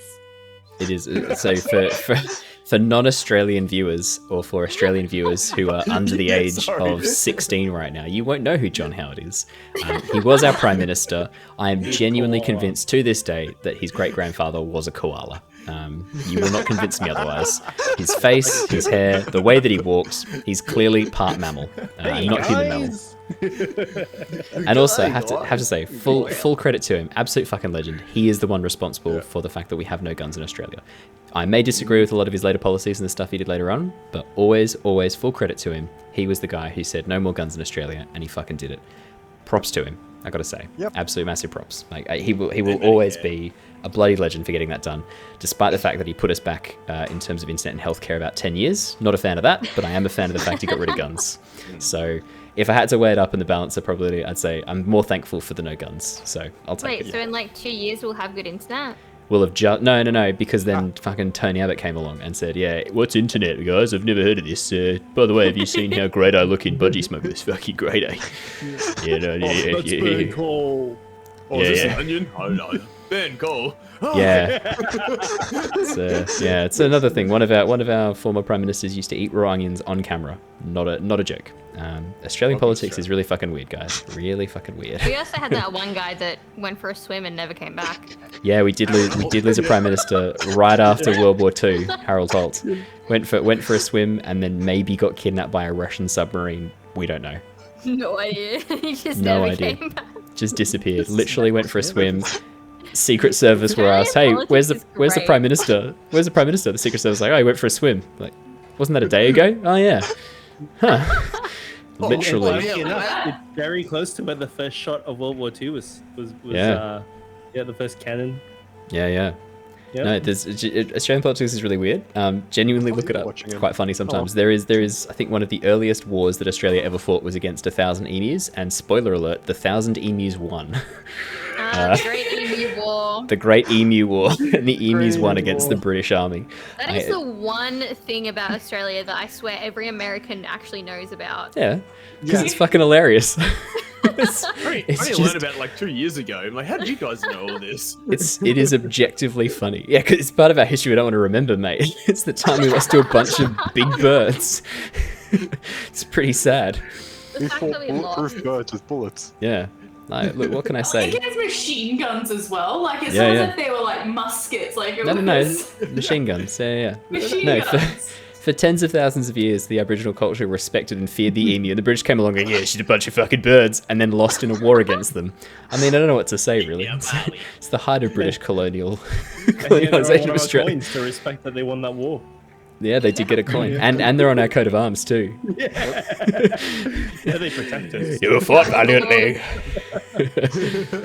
Our politicians are all just extremely well-paid actors, and the emus are our true overlords. Yes. They're the ones who have actually abducted the one that went missing. The birds are the. Until they got put on the coat of arms. Yeah, and they still and they want to replace the kangaroo. It just be two emus, but because we haven't backed down, they're going to keep Harold Holt until we finally agree. No, I was going to say we just got emus with parachutes just being dropped in on enemy lines. It's like, send in the emus, boys. It's for those of you, obviously most people I think by this stage know it's become pretty widespread knowledge that birds are like dinosaurs. They're essentially the descendants of dinosaurs. They're the lasting remnants of dinosaurs. When you see emus, you fucking believe it. Those things are terrifying. Like, absolutely. Yeah. Cassowaries. Goddamn terrifying. Yeah. No, 100%. Like, genuinely, no wonder the British lost. They were up against dinosaurs. If you described it as the British versus 1,000 dinosaurs, there's no question who's going to win that one. It was pretty much Jurassic Park. Yeah, exactly. Do you know what? I think Jurassic Park would be a way better movie if it was just filled with emus. Just replace all the dinosaurs with emus. 1,000 emus running at one dude. I'm gonna make it. Just Chris Pratt just riding an emu. That'd be great, or cassowary. Brilliant. Nah, I want to see the emu. I want to see the emu riding Chris Pratt. That's far more likely. I want to see that. All right. So inappropriate. What do you mean? I know what you're talking about. All right, we better get back on track. We've been side. Is it Monument Man that has that scene where they're running across and like all the guns and everything are happening? I don't know, like explosions and everything. Just Photoshop a whole bunch of emus just in the background of like. I'm up for that. That sounds amazing. Fucking hell. By the way, these duck deer are awesome. I know. I am actually going to share them out because I'm not gonna lie. I'm going to share them out because we've had some pretty amazing artwork going through at the same time. Our resident artist, Ali, also known as Sketch Thestral, has been sketching some of the various hybrid animals I've been coming up with on the fly for the Avatar Legends. Also, its antler is stuck. I can't move it. Needs new antler. Yeah, I genuinely, I keep forgetting. I don't know how I keep forgetting this, but I keep forgetting that every animal in Avatar: The Last Airbender is a hybrid animal. There are no legitimate animals except for this one bear that the Earth King has. So I keep forgetting it. I'll be like, find some horses. I mean, rabbit horses. Is he a cross between a grizzly bear and a red panda? No, he's just a bear. The big bear that the Earth King has that he rides. He's just a bear. Yeah. Okay. That's the joke. They're like, surely you mean like a platypus bear? Like, no, just a bear. No, you have to be mistaken. He must be some sort of like duck bear. No, just a bear. What about like a polar bear? Nope, just a bear. Weird. Just a bear. And that's the whole joke, is that he's just a bear. Fair enough. All right, we better get back on track. Earth King Um, is. 'cause I've only got one piece of On the rockmelon derailment left, train. and when This is rockmelon now ends, mucking. I'm going to unleash the emus on all of you. This is like made out of Australian Rock politics. melons. Oh man. Aren't they cantaloupes in other countries? Yes, they're you just- can. If They're two if different other fruits. countries want to call it by the wrong name, then sure. Yeah. They're two different fruits. Are What they? about an ananas? What are cantaloupes? Honeydew? I think so. Rockmelons. No. My whole life is a lie. Rockmelons. Surely a rockmelon is a cantaloupe. It is. Rockmelon's a cantaloupe. You lie to me one more time, Andrew, and I'm booting you from this stream forever. Fuck you, Andrew. Yeah, fuck you, Andrew. Unbelievable. Andrew? I believe it. Yeah, Now I'm it's gonna a eat- rockmelon, Now also Now I'm known gonna as have to a eat sweet watermelon because I'm melon. too angry to eat rockmelon. Oh, yes. Anyway. I can't think of another name. Go Back to the stage. Brief intermission. I probably will cut this from the podcast. No, I'm not going to cut this from the podcast. The podcast this is essential to your continued existence. That you need to hear this conversation we've just had It's about. Australian history. Did you so- know It if you is. eat too much rockmelon, you can get kidney disease? Ah, Oh. Well, that's I just ate a rockmelon, so that could be a bit of a problem. Podcast listeners, let us know if you'd like to keep these ramblings midstream. Think about intermission, a toilet break, if you will. The chat's This is joined in with advertising. the chat's joined in with the yeah, fuck you, Andrew. I mean, have you noticed that these ramblings always end with us getting like very disproportionately angry at Andrew for something very minor that Yeah. was a genuine, honest mistake, but we just like take it as if he's deliberately oh, yeah, trying to. 100%. It's He great. deserves it. Fuck you, Andrew. Yeah. So after a few moments, you are able to mount the duck deer. So Rung and Al are sharing a duck deer. Oki and Marco, I guess, are sharing a duck deer, unless Oki, you wanted to ride with Jen, and Shervy, you wanted to ride with Marco, just in case of shenanigans. You tell me. That's probably the better option. But shenanigans. Unfortunately, yes, I will be riding with Marco. You will be riding with Marco. Hey, Father, what's that name of the place you like with all the goofy crap on the walls? Oh, you mean shenanigans? If anyone's ever seen, what's it called? Oh, God, I'll come back to it. Oh, no. Oh, This no, is definitely. This is definitely. Police movie. This is definitely getting cut. 100% this bit's getting cut and cut. So I know where to cut. Yeah, and with that, you guys begin taking off. The duck deer move in a very strange way. It's not a comfortable ride. If any of you have ridden on rabbit horses before, it's a bit more of a jumping gait. The duck deer, it's a very regular kind of ride. A lot of side to side movement. For real world comparisons, it's actually more like a horse. The waddling horse. Yeah, like a waddling horse, exactly. Yeah, 100%. Yeah. Those beasts from the Aristocats. Yeah. So it's got like the prancing of the front legs of the deer, and then like these big flippers on the back that are then going. And so it's got this really weird waddling gait from side to side. It takes a few minutes to get used to it, and anyone who's prone to seasickness does find themselves having a moment or two of being like, ooh, before you kind of get the hang of the movement. Yeah, so Jen will lead you down towards the edge of the river, away from the platypus bear that Al pointed out, and sort of points along the far bank. Right, so we could try and cross here if you just wanted to try and cross the river. Moving pretty quickly, bit of a fast flow. I think there's been some rain recently, so we do make a bit of a risk trying to cross here. Otherwise, we can go for the ferry. Just have to literally follow the coastline around, and we'll get to the ferry terminal in no time. Your choice. Can Oki do something about the current to sort of try and like create a better crossing area for us? So the river is about 50 to 60 meters wide. It is a wide river. It's a big old river. A big old river.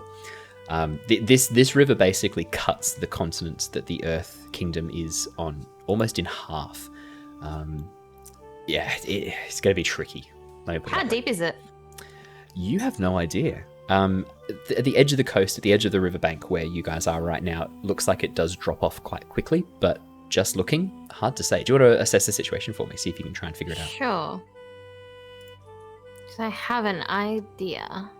I always forget where this one is because I like never do it. There we go. Okay, never mind. I know nothing. 5.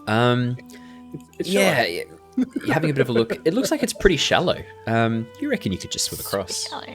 Yeah, pretty shallow. Well, I didn't want to swim, so what I was gonna say is, Rung, do you reckon you can build a dam? Damn, Just how big of a pull up dam we some- talking? Like, pull up Big some dam. rock from the bottom to just stop the water. He pulls Or up even like just a one- weir. He pulls up like one rock, just like one little pillar of a rock, like, "Huh!" Like one little pillar comes up, like, done. Yeah, but like all the way across. Actually, Just even goes if we like- did like no stepping stones wouldn't work with the. He keeps animals going we're like boom with his like foot if he can, just boom, another one, and just keeps going like more, boom, another one, on. Ma. more. He's like just like starts stomping faster and faster. Another. More. Let me know if I can do that, by the way. Like, are we anyway?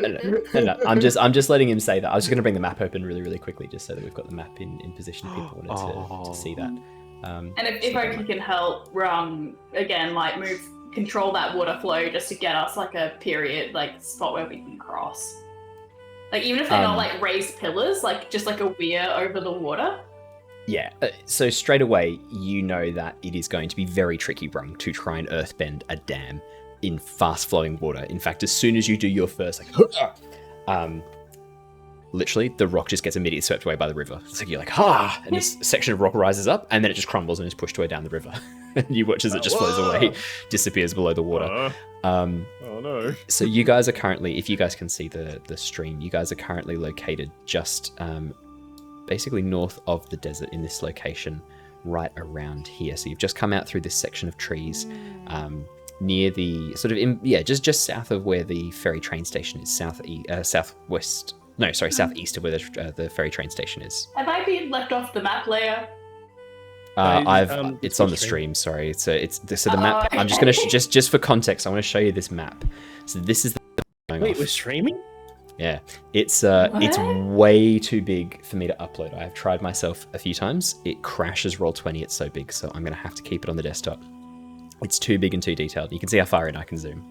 So this is how I'm able to. Blind copy sometime if you like. Absolutely, it's about 6 gigabytes. So we have internet. That's true. I'll make a new OneDrive account and give it to you. Yes. Yeah, so you guys are currently located here. You can see that Full Moon Bay is over towards the west of where you guys are now. You would have to cross over to get to the Ferryway Station, which is located on the western shore of Full Moon Bay. So that might be helpful. Well, I feel like the easiest way to get across then is just try our luck at Serpent's Pass. Yeah. Well, I've always wanted to see the Unagi. Hopefully we don't get eaten by it. I mean, what's the worst that can happen? Marco falls in. That seems pretty bad. That seems like the worst case scenario. You're right. For Marco. It's a valid And point. for Jen, you won't get her payment. Oh, general thank you then. And Shiva. A sacrifice for the great Unagi. Yeah, I actually need Marco alive, delivered to his father for payment. So anything that causes him permanent harm, not so big on. You better help us get through the Serpent's Pass then, shouldn't you? Yeah, right, all right, come on How then. big of a creature can Layla paralyze? Not too much bigger than herself, to be honest. One of these duck deer is probably the limit. She'd have a bit of a hard time even knocking them out in one go. That's why I didn't bother using her. The skin is as well. Yeah, there's a lot of factors. Scales are really tough for it to get through. It's a contact poison. It's got to be able to soak through the skin. So, look, to be honest, even these duck deer are going to be a bit tricky for me to paralyze. That's why I didn't bother doing that. That's why we tried to wrangle them just with ropes. It wasn't even worth trying to use Layla. Yeah, we're a bit limited, unfortunately, what we can do. Can the duck deer not just swim across? She looks at the current, looks at the duck deer, looks at the current, looks at you. Yeah, we can give that a go. Yeah, sure. I mean, we might end up a bit further downstream, out towards the ocean, but I mean, we could give it a go. Yeah, sure. How about you get first, Marco? I aim to move diagonally and. If we just go that way, pointing like sort of. We're just gonna exhaust. Yeah, if they try to swim across the current, they're going to get so tired that they're just going to collapse. Yeah, it's going to be much better if we use the current and let it take us and swim with it. Is that what you're suggesting, Noki? Not swimming against the current on an angle, swimming with the current on an angle. Yeah, that makes more sense. The same thing you do if you get stuck in a rip. Yeah, Don't swim against it, swims adjacent. Yeah, look, we can give that a go. Absolutely. Not a bad idea. Let's go. All right, guys. Put anything that you need to keep dry inside a dry bag. We're going to do this. Let's go. Yeah. And again, like, if I can help with water bending in some way, or if we can like cut down like a tree and have like a floating log platoon just to sort of try and get some buoyancy, or usual river crossing stuff. So, okay, so the log for buoyancy, is the plan to like tie the duck deer to that, or? I don't know if it's just like have something nearby us that like, if we can like just sort of, if it's not heavy, not putting out too much drag, just like have this log with us, like should something go wrong, like that's sort of our proverbial life route. Yeah, you can try and chop down a tree. Of course you can. Do any of us have any rope? Yes, there's rope from the ship, We took some from off the the sand boat. ship that you took. Yeah, so the rope that was we have, attached to the like, sails. 50 to 100 meters worth? Probably not. No, you've probably got about 30 to 40 meters tops. And Moving all the the rigging river in. kind of looks straight line, like 50, but probably longer if you go in the hypotenuse, etc. Yes, much longer. Yeah, much longer on an angle. Yeah, definitely. Yeah, it's about 50, 60 meters across. How windy is it across the top of the river? It's not that windy, actually. It looks like it's a fairly calm day. It's still pretty early in the morning. It's only about sort of 8, 9 o'clock. You guys would have woken up at dawn. Yeah, no, it's fairly calm in the morning. You think it'd be, yeah, it's quite a nice day. It looks like it's going to be a nice day. Cool. Well, I can glide across, so that's less weight for this duck deer to carry. What? We need to acknowledge Bree's pun, I think, because the rest of you are losing your shit. Bree, would you like to say it out loud for us, everybody, Bree, so the podcast can enjoy your puns? We were discussing in chat what duck deer would taste like. Yes. I said, well, if you hide it, it's like Peking duck. Very nice. To which a loyal viewer told me to get out. Yeah. Thank you, Ash. And my dog is expressing extreme disappointment in the form of barking, as you can hear. So, that one, She's not happy. Ooh, I feel it. Ooh, it's in the chest. That was good. That was good. I'm so sorry that we interrupted you. All about the derailment train! There we go. Like discussing Just a this like passerby. in-depth plan and we're just all giggling like school kids. Well, it's alright. If one of us falls off the duck, then we would be seeking duck. Sinking duck. That's what you're going for, right? Yeah. Go duck yourselves. Is the plan to look? Andrew's got his sloth. I've got an actual pet. This is perfect. Oh, sorry, An Andrew. actual pet. That is so rude to I me. have Sorry, a Andrew. Sorry, If I could, I would have a sloth. Andrew. Yeah, you do know that they often eat their own poop, right? Ah, cool. All right, great. Sloths? I thought you were talking about duck deer for a second, and I was like, why is that in the law? No. Probably. Wait. Are you saying sloths eat their own poop? Yeah. Really? Yeah. I did know that sloths are most vulnerable when they poop because they climb down from the tree, which is the dumbest thing they can do. But then they sit down there eating it on the ground at the base of the tree. Yep, sometimes. Archie. No, bad. Alrighty, so with that, are you guys just going to head into the water and start swimming? This is great. I love this plan. This is awesome. I was gliding because it's less weight on the duck. Good idea. Yep, so it's just rung on the duck deer. Yep, very nice. I love your new hat, Brie. Very nice. Changes colour. He's cute. Oh, he's upset now. Angry. Angry squid. So, Sherva and Marco are on duck deer. Oki is on the back of the sheer shrew with Jen. Rung's on a duck deer. Okay. Jen is going to try and stay in the middle of you guys on the sheer shrew, which is the least powerful swimmer of the group. Yes, Al. Al is also going to say, "Hey guys, can I have the rope in case I need to pull one of you because I can drop the rope from my glider. That is a good point. It's a really good idea. I'll That's a really good take the idea. rope. I'll Absolutely. take the rope. Okay. Oki has a paddle. Very nice. And Oki, what you said about waterbending, what's your thinking of the waterbending? If there's a way that she can sort of try and redirect the current in a way that it's sort of flowing up to increase the buoyancy on the duck deer and the sheer shoe, like Yeah. to make it so it's like less effort, like so they can essentially just sort of Focus on drift down swimming. the current like animal rafts. Yeah, okay. So what you're sort of proposing is to be standing, or sort of sitting on the sheer shoe, sitting on Layla, and sort of just continually waterbending upwards to try and keep a bit of a constant pressure underneath. Absolutely, yeah. Can you roll me with skills and training, please?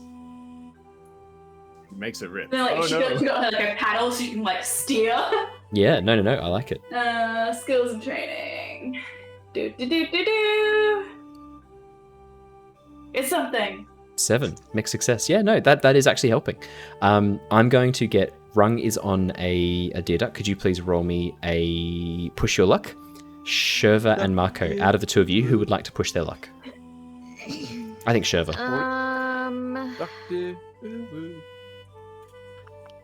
Or no, does Marco want to push his luck? I'm quite passionate. Okay, about we'll let Marco push his luck. Yep, rolling. that's fine. Yep. Quite passionate about getting Marco to roll this one, hey? No, quite passionate about rolling it myself. Oh, okay, Do it roll it yourself. then. Go on. Damn! Do it. No. Maybe I should have done it. Disregard! This would have I'm never not So- having good Marco rolls did. today. I have one decent one, and then the rest are fails. So 8 for Rung, 6 for Sherva. Does Rung at least get like a +1 because it's just him on the? No, because he's a heavy boy. Okay, yep. He's He's muscular and nice. heavy. Rung continually described himself. Rung described himself many times. Gents. Brandon described Rung as being like 6 and a bit foot tall, bulging biceps and muscles. He's a heavy boy. Okay. There are consequences for being so heavy, as he is now discovering. So Consequences yeah, of being 8 awesome. mixed success. Rung, you're just behind Oki and Sherva. Oki is waterbending, so that is actually kind of helping a little bit. Sorry, Oki and Jen. Sherva and Marco, you guys are at the front, so you're taking the brunt of the tide that's pushing this flow of the river, and you find very quickly that you're actually being pushed a lot faster in the water than the others are, and you get pushed out of the range of Oki's waterbending and begin moving downstream at a faster pace than the rest of them. You can see Marco and Sherva beginning to get washed basically downstream out to sea much, much quicker. Oki, Rung, and Jen are able to go in a pretty straight line heading towards the other shore, and they're only losing a little bit of ground being swept, so they're actually managing to keep themselves fairly consistent. But yeah, Marco and Sherva are not having as much luck. To answer chat, yes, Ellie is drawing all of these live. Yep, Yes, Ali is drawing these live. Yes, it's very impressive. it's incredibly Sorry, I'm impressive. doodling and it is distracting. Yeah, someone's asking if these pictures. I are lean pretty drawn forward or- to the doctor and go, I see you want to be dinner. I mean, it doesn't speak English, so I know. okay. Yeah, you just say that into its ear. It shakes its head, Oh. and its antlers almost catch you as it whips its head back. I'll flies further downstream, Mhm. gets the rope and ties it to a tree, a steady very looking nice. tree. Yep. And he's waiting for. So he's doing a bit of trig in his head. You know that meme with all the numbers in the background. Yep. Yeah, because trig is important for airbending. Yeah. Because wings. Because of what? Wings being triangle. You were hoping I was going to let that pass.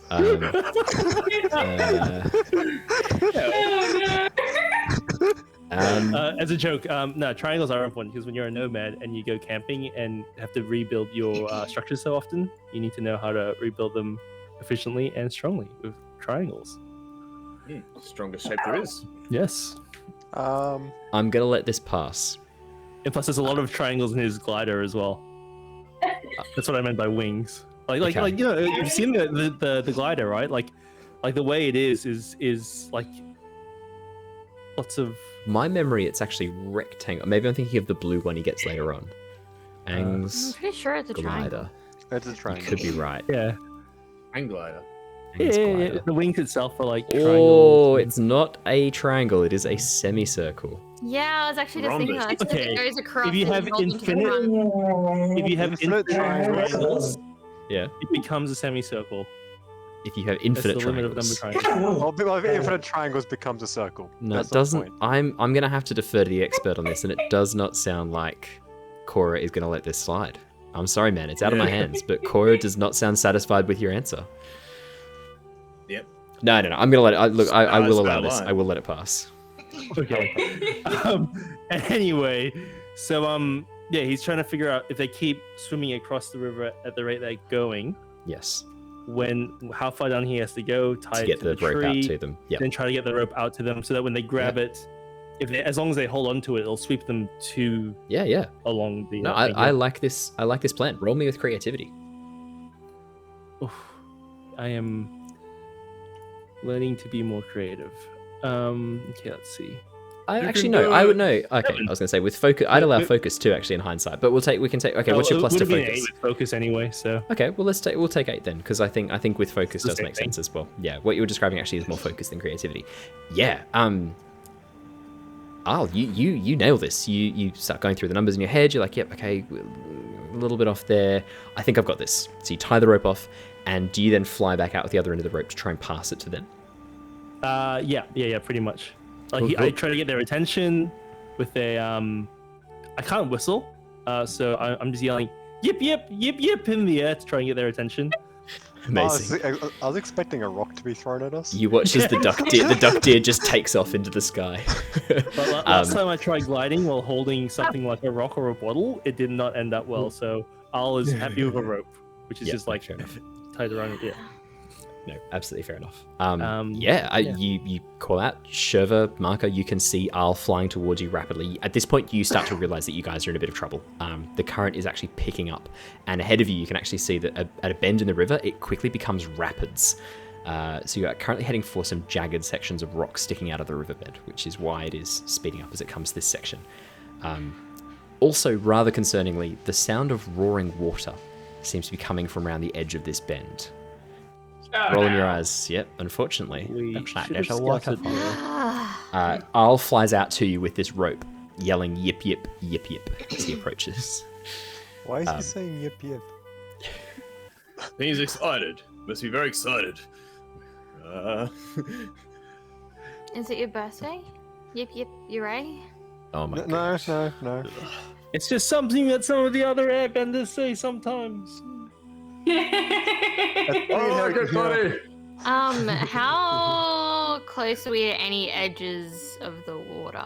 You're about halfway through the halfway across the river at this point, so only about sort of It's about- 25 meters, 30 meters. So Arl, your rope is long enough. I said you had about 20, 30 meters tied off. As you begin flying out, you've almost got enough to reach them, and as you get close, you can kind of drop it as close to them as you can. Okay, I guess I'm going to try and describe what I do, right? Like, I'm going to try and swoop down, and as I hit the apex, almost like, an aeroplane stalling, just like kind of like completely like a bat opening up, Okay. and trying to like hover for a split moment as I like almost try to hand the rope to them instead of just like throwing it. Oh to them. boy, yeah, absolutely. This is definitely pushing your luck. Please roll me He's a like push a your Harrier luck. jet. I am not a passionate boy. This is definitely pushing your luck. Did that roll? No, I didn't roll. Not yet. That is an 8. 8, mixed success. Hey! You guys watch as With a Arl minus one. begins dive bombing you. He closes the glider up and then just plummets towards you, holding onto it above. There's probably a moment of panic where you think like, oh shit, everything changed when the airbenders attacked, and then, like, this is it. This is how we die. And then at the last second, Arl opens up the glider, and this cushion of air underneath him pushes you back against the body of the duck deer, and a rope suddenly is being held in front of you. I want to know who's trying to grab it. Can I reach it? No, you're not there. It's Sherva and Marco. Nice try. You're nowhere there. You're like over with Oki and Jen. I know. I sort of tuned out for a second. Yeah, you where we were. just hold your arm out, your arm stretches like Mr. Fantastic. Shit, the wrong You grab the duck deer. Yeah, He's on the- I'm like, thanks, man. You watch as Al isn't holding a rope, he's holding one of the cactuses, and he just passes the cactus like to the middle of the water and then flies back again, thinking job well done, while the rest of you just washed out to sea. Can I use my +1 from Protector's Burden to take a 10+ on any move to defend or protect Marco? Ooh, yes, you can. Yes, you absolutely can. Protector's Burden. I think that would definitely fill in if you guys are realizing that you're in a little bit of trouble. 100%. So let's have a quick. Because I'm assuming I have to roll to be able to grab the rope. I was gonna say, I just want to know who was grabbing it. So, do you wanna see how you go first? Maybe Okay. you reach out, and grab the rope. Yeah, you get a tight hold on it. But the bit that I was gonna say is that you have to now try and like use it to pull yourself to shore because you're still being swept away. It's now a sort of more of a strength-based thing. So I was gonna say you can roll with passion for this one. Do you want to roll passion and you're protecting Marco at this point? Yep. So this is your Protector's Burden. Okay, I'm now using Protector's Burden for show. I'm adding a 10. Yes. onto that. So that makes it a 14. Oh my god, where I'm trying to find Protector's Burden. So looking? it's the burden move. I don't know if there's any way that I can like take a 10+ on any move to defend or protect them. Absolutely, yeah. So you can. So you had one of those, didn't you? I think you had a hold one. Yes, I had one hold. Yeah. So you spend it and get a 10+. This is definitely protecting Marco. Yeah, that becomes a 14, full success. You just yank on the rope and attach it to the reins, and then just begin like absolutely, absolute gun style. Just go poof, poof, poof, just pulling this thing into shore. Yeah, it does not take you long at all before you end up like coming out right where the rope had been. Exactly, yeah. Crazy big guns. Right where Al had tied off the rope. Oki, Rung, and Jen, about 20 meters upriver, you guys reach the edge of the bank and begin climbing out. The sheer shore immediately begins shaking off, spraying water over everybody. The duck deer, not so much. I know you weren't happy with that one. Like water up a duck's back. Oh no, you moved it up, yeah. Yeah, exactly, like water on a duck's back. And then there's like some apples hanging from a tree, and one of the duck deer just reaches up, pulls off the apple, and begins munching away. They're so cute. Look at all these hybrid animals. I should make a massive canvas, and you can just draw the hybrid animals as they come along, and then I'll color them in if you like, when I get some spare time. Hell yeah. So much spare time. Yeah. Question. Yes. Did Jen see what Al did? Oh yeah. Jen saw what Al did. Al, as you come back, Jen gives you a look and goes, "Good to see you kept your eye on the money. Thanks for keeping the merchandise safe." And looks at Marco. That's all right. That's something that they have an animal in the southern air temple at the very bottom of the planet, and they call them magpie crows, and they do this swooping thing, and at the last second they just hover for a bit and like attack people. So that's what it was. Have you considered what you want to do after this? You said you're not worth much to your people, but I don't know. Haven't had a partner for bounty hunting for a bit of time. Seem like you know what you're doing. Can Run come? She looks at Run. No, that's a deal breaker. Aww. Mate, you've been nothing but like borderline rude to her the whole time. I don't know what to tell you. Did paralyze me a couple times. The better question is, what did you do to deserve being paralyzed? Nothing. Best adventures happen in trees. She points at Three's Layla. lucky number. 1, points at herself. 2, points at you.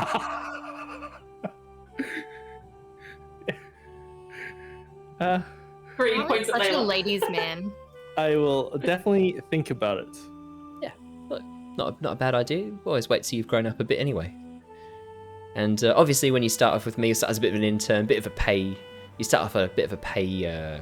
I'm pretty sure you said partner. Yeah, but I got to make sure you know what you're doing. Got to train you up and make sure you're ready. So yeah, you start off at a bit of a lower pay. I'll have you as an intern, and then we'll see how you go from there. Oh, is this one of those things that I've heard about that they do in other nations? An apprenticeship? Is that Slave labor. Yeah, an apprenticeship. Yeah, that's what I was thinking. No, slave labor. There's not really many. I'm trying to think. I've only heard of like maybe 1 or 2 airbender mercenaries ever. Like, you'd be pretty famous. There's not very many of them. Apparently, it's like, what do they describe it as? Going against the very soul of their culture. Yeah, something like that. An affront to everything that makes an airbender. But look, if you want to give it a go, good money. Pick your own hours. You get to punch people every so often. I can spread peace by traveling around the world. Yeah, sure. Yeah. Lot of peace. Yep. Tell you what, I've got a good plan. If you and I were to team up, you can handle the peace side of things and I'll handle the money. How does that sound?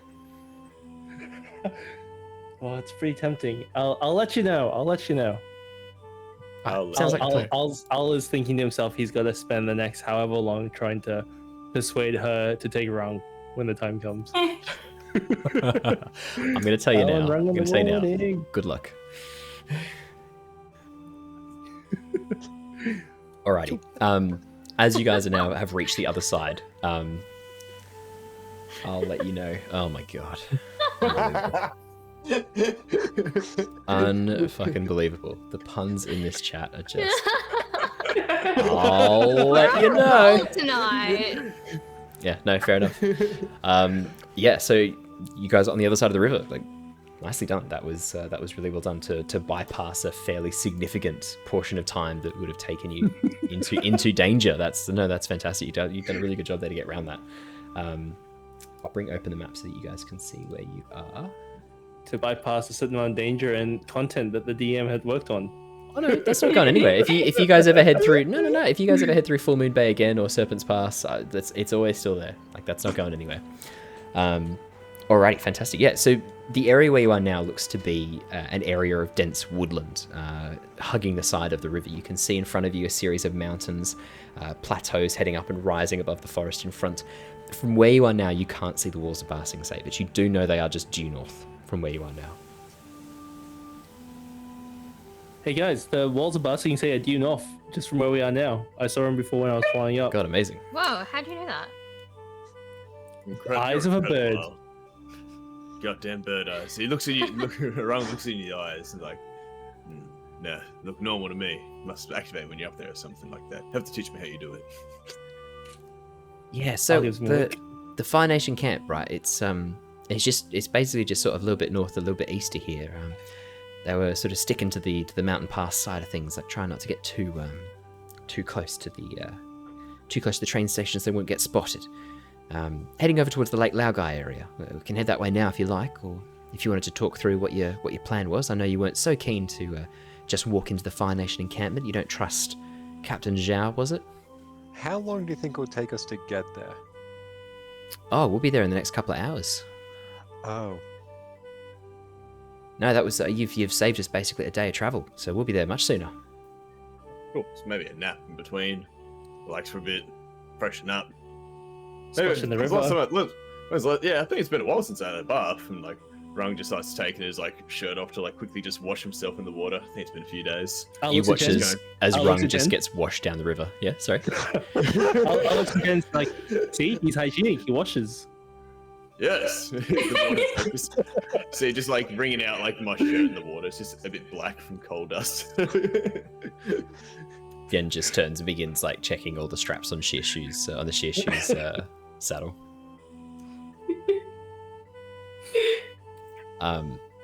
Yeah, at this point, sort of Jen looks and goes, "Yeah, look, I know you lot aren't very keen on heading in, getting involved with Captain Zhao. Do you want to have a bit of a talk? I can just go for a bit of a walk. I won't go too far, but I'll stay out of earshot. You guys can have a little bit of a chat. I know that you're probably keen to talk through what you want to do. You probably don't want to do it in front of strangers. I get that.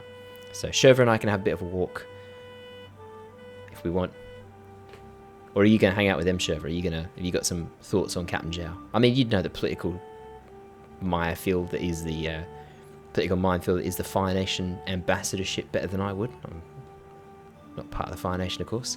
It's up to you. Yeah, I might just stick with these guys and hear what they have to say, see what the plan is moving forward. Yeah, fair enough. All right. Layla and I go for a bit of a walk. I'll just get her out into the sun, let her dry off a bit. She's not getting wet too much. It's not her favourite, so we'll give her a bit of a chance to dry off, and then yeah, we can have a bit of a chat. Hey, see what you want to do. Appreciate it. Does this seem sincere? Does this? Oh, do you want to check and see if an NPC is lying to you? Do you? Yes, Inside check. Is this a trap? This is a different version of insight check. Trap. I would say this probably falls under assess the situation. Man, assess the situation is OP. I should have invested in Yeah. creativity. Okay, I will do Yeah. that next. Oop. That is an 11. 11. Yeah, she's not. Yeah, she's not planning anything. You don't get the sense she's planning anything dastardly. She seems honest. She seems genuinely. She senses that there's a bit of concern from you guys about Captain Zhao.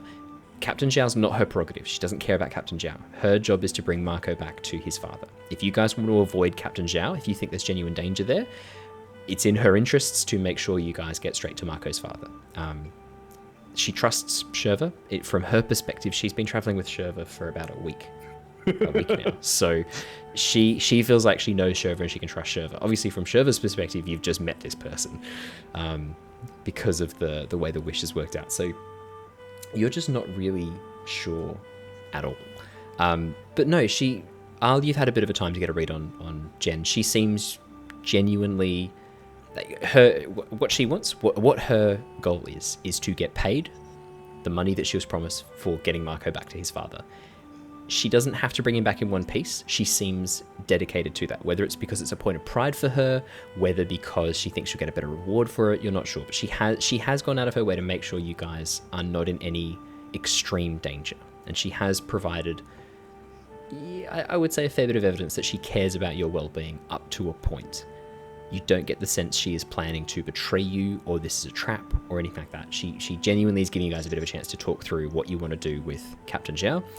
From her perspective, you by doing this, by getting across this using Oki's waterbending and Al using your airbending to create the rope, you have saved her a day's trip. So she's willing to give you guys a bit of slack as a result. She's not in the huge rush she was. Like, she's now ahead of schedule, so she's perfectly happy to take a bit of a moment, let you guys talk through what you want to do. That's the read you get from an 11. Cool. Oh my god. Just seen in chat a hilarious pun. So when Marco dies, will his brother Polo come to avenge him? The answer is absolutely yes, 100%. And Polo's going to be going, Marco, Where are you, Marco? Can we give like channel And then- points or something if someone has like the best puns or some reward? Like I will set up that for puns. I will set up a reward for puns. Yeah, I will. Yes. I will do that. Brilliant. Yeah. So Does it say? but when Marco dies, will his brother Polo? Archie wants 3,000 so that he can give Marco. Oh, what was that? Christ. Did someone write something on the Avatar map? Right underneath my weird ass duck thing. Oh wait, there's something. Oh my god. Why am I weirdly attracted to this?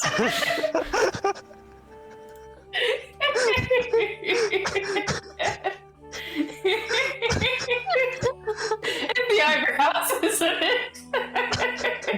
It's the eyes. They just stare right into me. Oh. Give it some sparkle. There's some sparkle. Sparkle. Sparkle. Yeah, so with that, Jen heads off downriver a little bit so she can still see all of you and you can still see her. She's still on the bank of the river, staying within eyeshot, not wanting Marco to get away, but not going any further than that. I'll like to the others. Hey guys, I'll do whatever you guys want. I'll stick with you guys. Maybe we could just drop Marco off, and then we could all do whatever we want from there, and that way everyone's happy. Okay, and he walks off to walk with Jen. Wait, so the plan isn't to try and do what we can to stop this war? We're just gonna take Marco back and go our separate ways? I we haven't really discussed, like, What is the actual plan? what is the actual plan? What can we do? We can warn the Earth Kingdom, but I think they already know. Will they believe us? That's another thing. Especially you and me. I mean, we are kids. Could they believe me? Wait, hang on a second. What are my moves? Do you remember? Nope. So while you guys are having a bit of a think, you sort of catch up to Jen, and Jen sort of turns around a bit surprised and goes, I thought you were going to have one of those little chats with your friends. What's going on? Oh, I'm cool. I just go with the flow, like, yeah. Yeah, like the wind, airbender. Okay. Smooth. Yeah, all right, fair enough. What's she doing? Is she just like you said? She's drying off. Yeah, she's just taking the saddles off the sheer shrew, basically Into it. giving Layla a chance to dry off and make sure she's not getting like any chafing underneath the straps of the leather on her armpits or anything like that, making sure that Layla's okay. Al tries to help out. Okay, yeah, no, absolutely. She sort of looks at you and goes, "Oh, thanks. Actually, yeah, it is a bit heavy to do it with one person. I don't want to damage the saddle. If you can grab that side, I'll just get Layla to sit. And Layla sits, and immediately she like lifts up the saddle. You help her out, put it on the ground next to the thing. It's very heavy. This thing is really heavy. As you sort of take the weight of it, especially wet, this thing weighs a ton. You are just able to hold it and then put it on the grass gently. She goes, "Oh, thanks. That's a bit tough doing that by myself." Appreciate it. I'll tries to airbend a bit to like start drying it off. Oh yeah, absolutely. Do you want to skills and training? Yeah. Skills and training.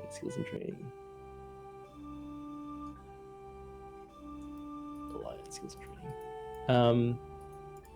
Yeah, while he's doing this, he's just it's a 7. 7. Yeah, as you're blasting air across the saddle, there's a moment where she sort of like goes like, what are you? And then notices that sort of like pushing the water off and drying it. She goes, "Oh, huh. Thanks. That's pretty helpful actually. Thanks for that." Yeah, no worries. So, what do you come this way often? No, it's my first time trying to cross the river, just in the middle of the river. Normally I've taken the ferry or gone a long way around. Hitched a ride on a water tribe boat once that was sailing down the coast, managed to flag them down, offered them a bit of gold and a story, and got a bit of a trip down the coast with them, which was quite nice. So, Southern Water Tribe members.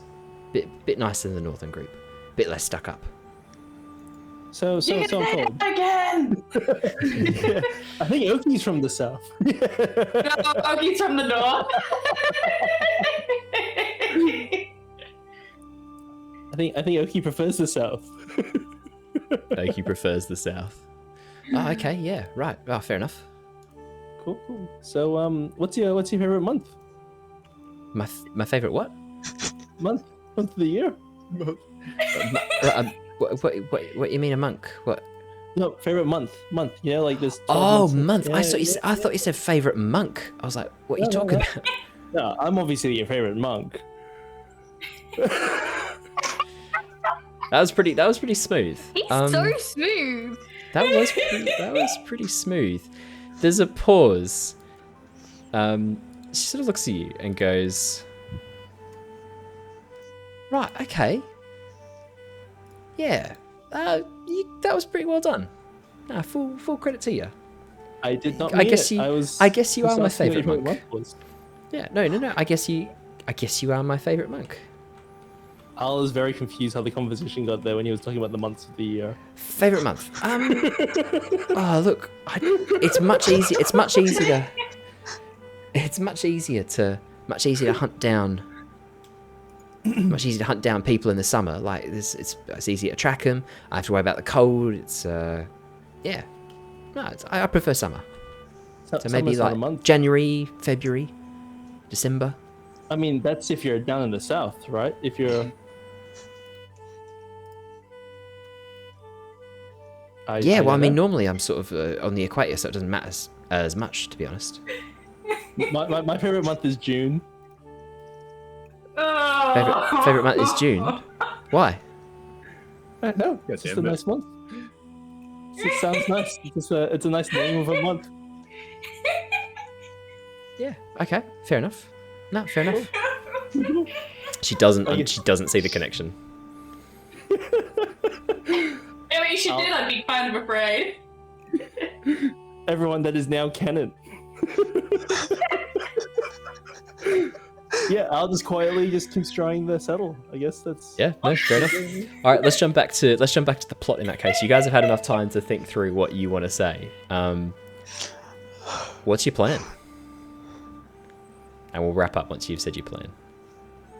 Or do you want some time to really think through what's your goal here? Like, I don't know what our end goal really is. I think if so Jan's not here to listen in or anything like that. No, and neither's Al. Yeah, I think a great plan is what we do is, we go to Ba Sing Se, we lose her in the city, and then we escape. And go where? Well, we'll figure that out afterwards. But I think it's a good idea to try and lose her in the city somehow. We've got 3 options. Well, 4 if we escape, but 3 bigger ones. What do we really need to do? We don't need to see your dad, do we? We can go to my father, get that off the list, then she leaves us alone. Then we're sort of free to do what we want. I say sort of because then I could your dad lets you out of its sight. Yeah, see my allowing I'm allowed out of the sight. Option number 2 is we go to the general and we talk to him and figure out what actually happened in this timeline. That's an option. Option number 3, we just go try to find someone very important and try to explain everything that's happened or happening that we believe's happening. Has it happened? I guess that leads me to my next question. Marco, What is happening? No, what are the Fire Nation's intentions? Like, they're walled up outside of Ba Sing Se, but there's probably a very likely answer on why they're walled up outside of Ba Sing Se, but why now? Like, why are they suddenly trying to take down the Earth Kingdom? And like, Marco, are they going to go for the other nations as well? And are we going to stop them, or are we going to let them do it? Well, all I know is that there was a letter sent to my dad. I didn't get to read it. It seemed very important. He seemed very concerned. They might be going after. All I know is they're going after the Earth Nation. That's all I know for sure. But why? Power. Be more constructive with it. They don't have enough of that already? Why would you not want more?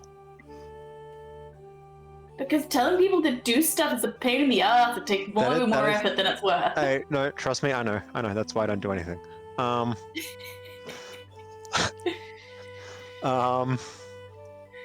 But they just want to rule more and more, conquer, I guess. Unless there's an end goal that I don't know about.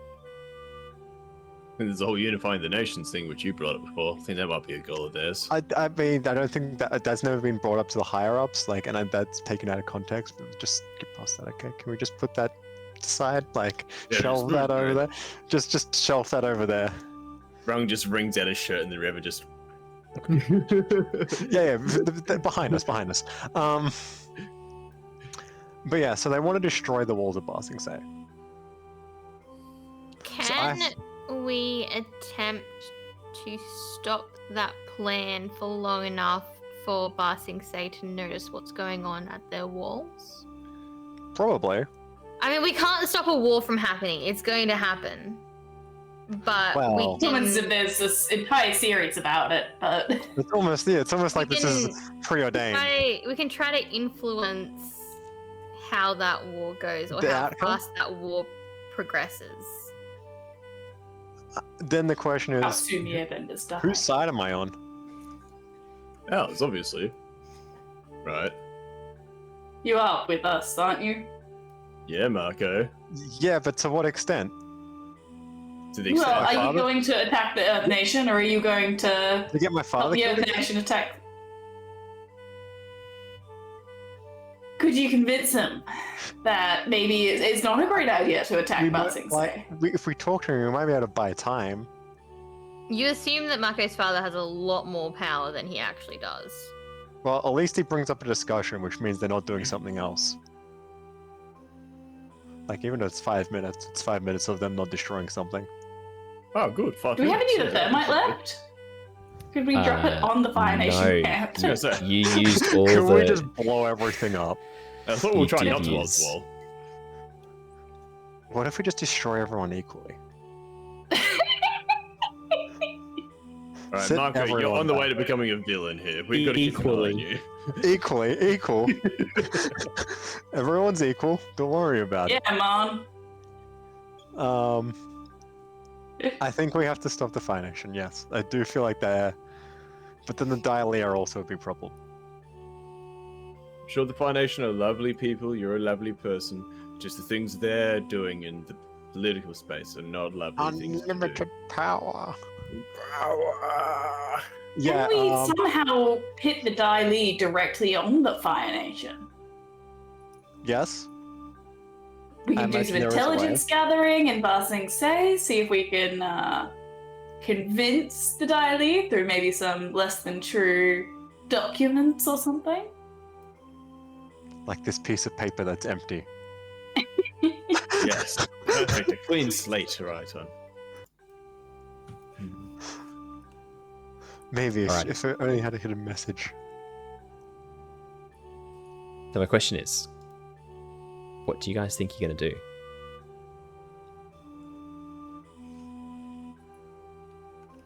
Give Jen the slip right up into the sunset on the Dark Deers. Go to I Southern feel Water like- Tribe. What if, we just went to a Over. like, what if we all just went and like just hang out in a different tribe, guys? Like, why are we doing here? Like, we could just go anywhere.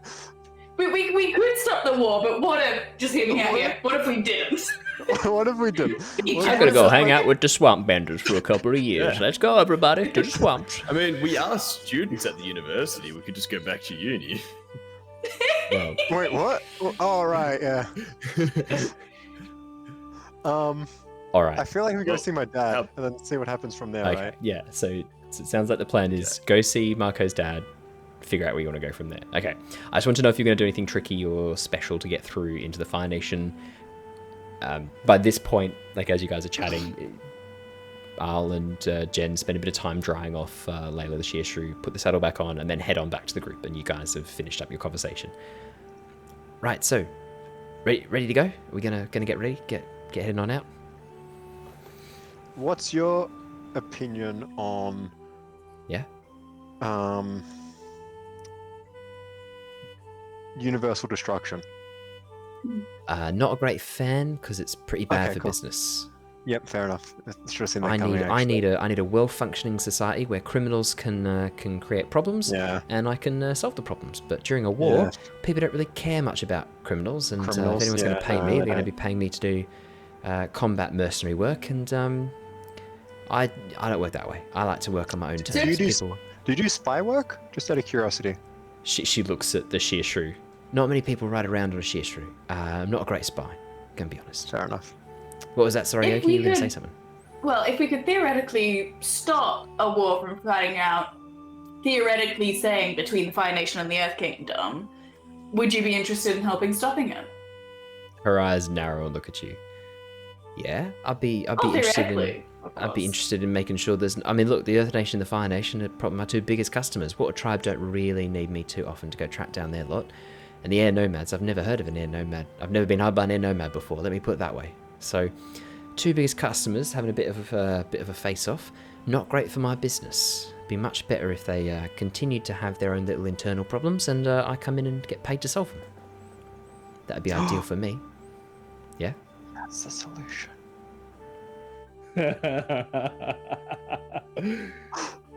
What's the solution? Marco curious now. creating problems, I assume. What was that? Sorry. Internal problems.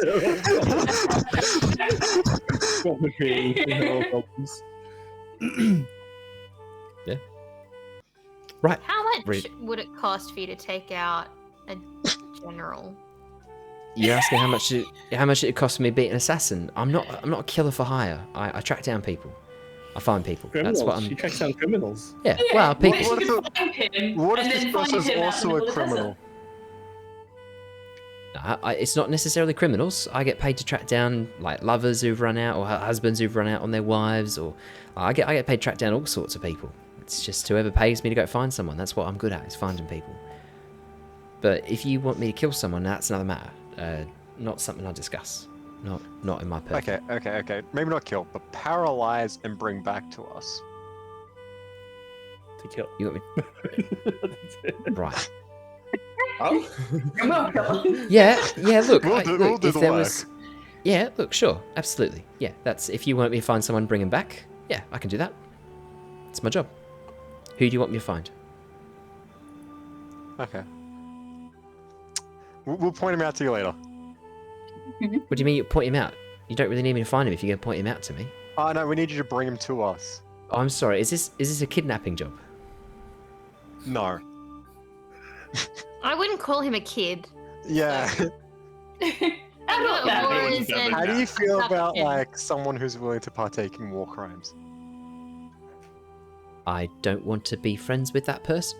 Exactly. You don't want to Would you be turn this person willing in. to help dispose of said person, not through your own doing? You're not disposing of. You just bring him to us. I'm going to be honest, a little bit uncomfortable about the questions you lot are asking me right now. I can kind of see why potentially you might have got yourself in trouble. Wait, we're in trouble? You were attacked and kidnapped by the Dai Li, who I assume are probably still after you. I mean, Sherva and I were briefed that we had to find you before the Dai Li did. I just sat at the wrong place at the wrong time. At No, the we wrong definitely table. Bet you Why wish didn't you'd they gone and trouble? sat with Walk Pung ons. now. No. Yeah, no, fair enough. Right. I'm going to start walking. You lot following? Gonna go to camp? Cool. Cool. Do we These still have three. the agreement in place that you will bring Mako's father to us rather than us entering the camp? Oh, that's right. You lot didn't want to head into the camp, did you? Yeah, look, I can go tell Marco's father that you guys are outside of camp. Tell you what, let's get as close as we can. Stash you guys in a bit of woodland. Do you want me to go tell Marco's father, or should you tell Marco's father, Shiva? Who's I ambassador think I bound would more likely to rather leave? I'd rather stay with Marco to make sure he doesn't leg it while one I'm of happy us is to, going I'm happy to to get do his that father. happy to do that with Layla. If you want to go No. head in. No. Why not? I don't paralyze me. That's what you're implying. I know it. I'm not saying I'm going to paralyze You know him. what? Yeah, I'll go get Marco's dad. No, please. If you keep an eye on them. Yeah, happy to do it. Absolutely. I can trust you keep an eye on them. I'll do nothing. I swear. Should we? Yeah, should we tell her? I'll just like keeps quiet after that, Tell me looking at what? everyone in the eyes. Tell me what? Starts looking around at you guys. What?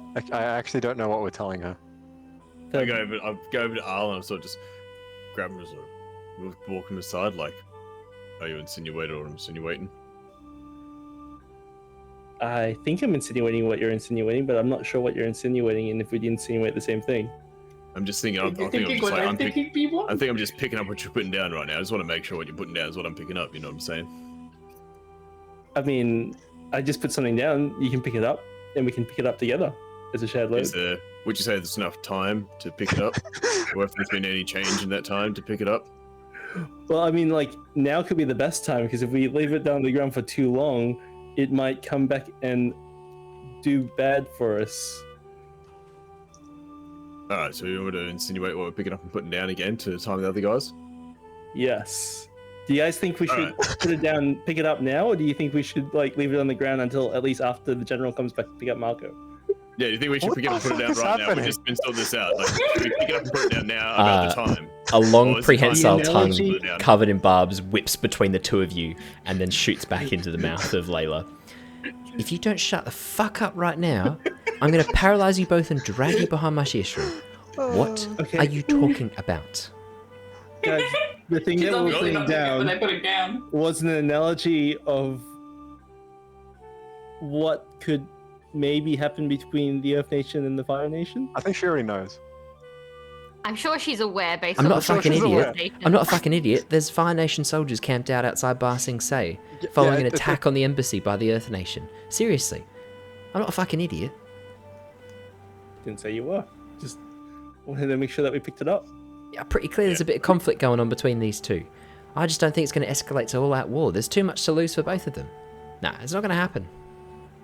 It's too hard to target. The Earth Fire Nation... Nation know the weak points on the walls of Ba Sing Se. There are no weak points on the walls of Ba Sing Se. That's Well, not There is no what war the in Ba Sing map Se. said. Yeah, About there is that. there is no There's no war. war There's in no Ba fucking Sing war in Se. Ba Sing Se. About those big points, man. No, there's look. There was a map, and it had all the weak spots, and the Fire Nation stole it from the Dai Li, and no, don't worry, I am making this up. I have a wild imagination. No. I will sit here and wait for you to come back. No, that you were telling the truth just then. No, No, I think you should you're make picking a up what he's putting perception down check. right now. You're not picking up. This is pretty serious. If the Fire Nation genuinely think they can breach the walls of Ba Sing Se, I always thought that the Earth Nation were impenetrable, strong like the Earth. They can weather any storm. But I always That is assumed the true. Fire Think Nation were you're going to take on impenetrable, anyone. You get pretty complacent. No. Yeah. Really? That's the saying we Sure. have in the Airbenders. Yeah, right. So what if hypothetically Yeah. they had a device to break down the wall? Well, that'd be a real He problem, whispers, wouldn't he it? whispers to Jen, "It's not hypothetical." She looks at you. She looks at you and goes like, "Yeah, I am up to speed now. I think I've caught up with everything that's going on. I'll figure that out." Great. I'm glad you picked it up. What the hell have you got me mixed into? Sherva, Well- she looks over at you. I think a little bit of this should have been mentioned in the job fucking description, don't you? 100% agree. I didn't know about any of this. Unbelievable. Unbelievable. How do you Right. feel about committing war crimes to stop war crimes? Not a fan of committing war crimes. I'm a fucking but bounty to hunter. stopping war crimes, track down to keep your criminals. business- to keep But your it's a business war up and crime. running. It stops war crime. But it can't be a war crime if the war never fucking happens because I used war crimes to stop it. It's just crimes at that point. Oh, yeah. She's got a good point. Yeah, She's not going to be right. able to make any money if she is a criminal being tracked It's down by other bounty just hunters. murder, right? Thank Yeah, you, it's just Sherva. murder. I'm glad someone gets it. Why are we killing Then again- people? It's against the Airbender way. In a war, there's people still need to be kidnapped from the other side of the war, so you're still going to earn money. I don't from do kidnapping kidnapping. the people of war. Unbelievable. I track people down. Oh my god. And Isn't if they that don't what want to be it taken, then you is? kidnap them.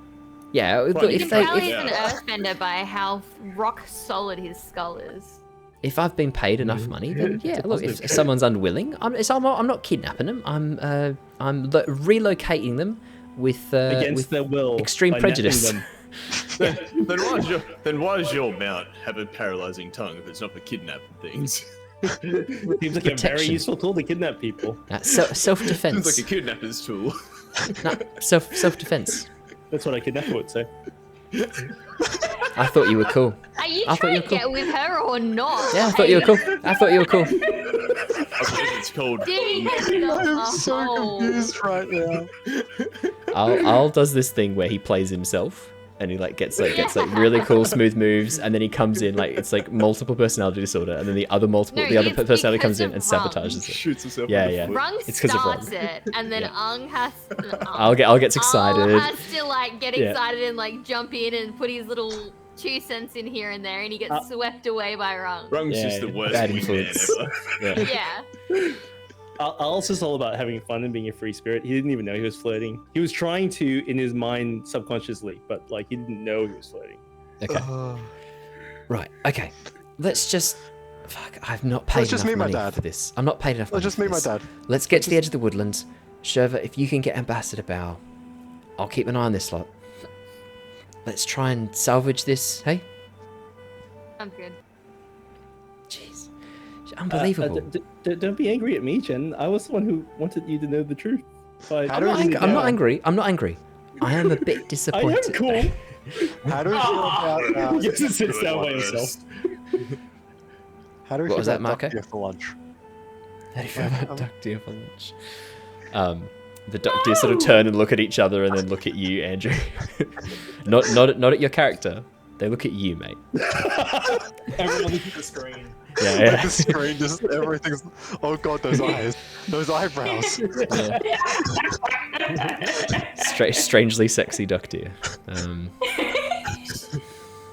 I've got it like zoomed in on one quarter of my screen, so I can always have it just eyes and looking at me.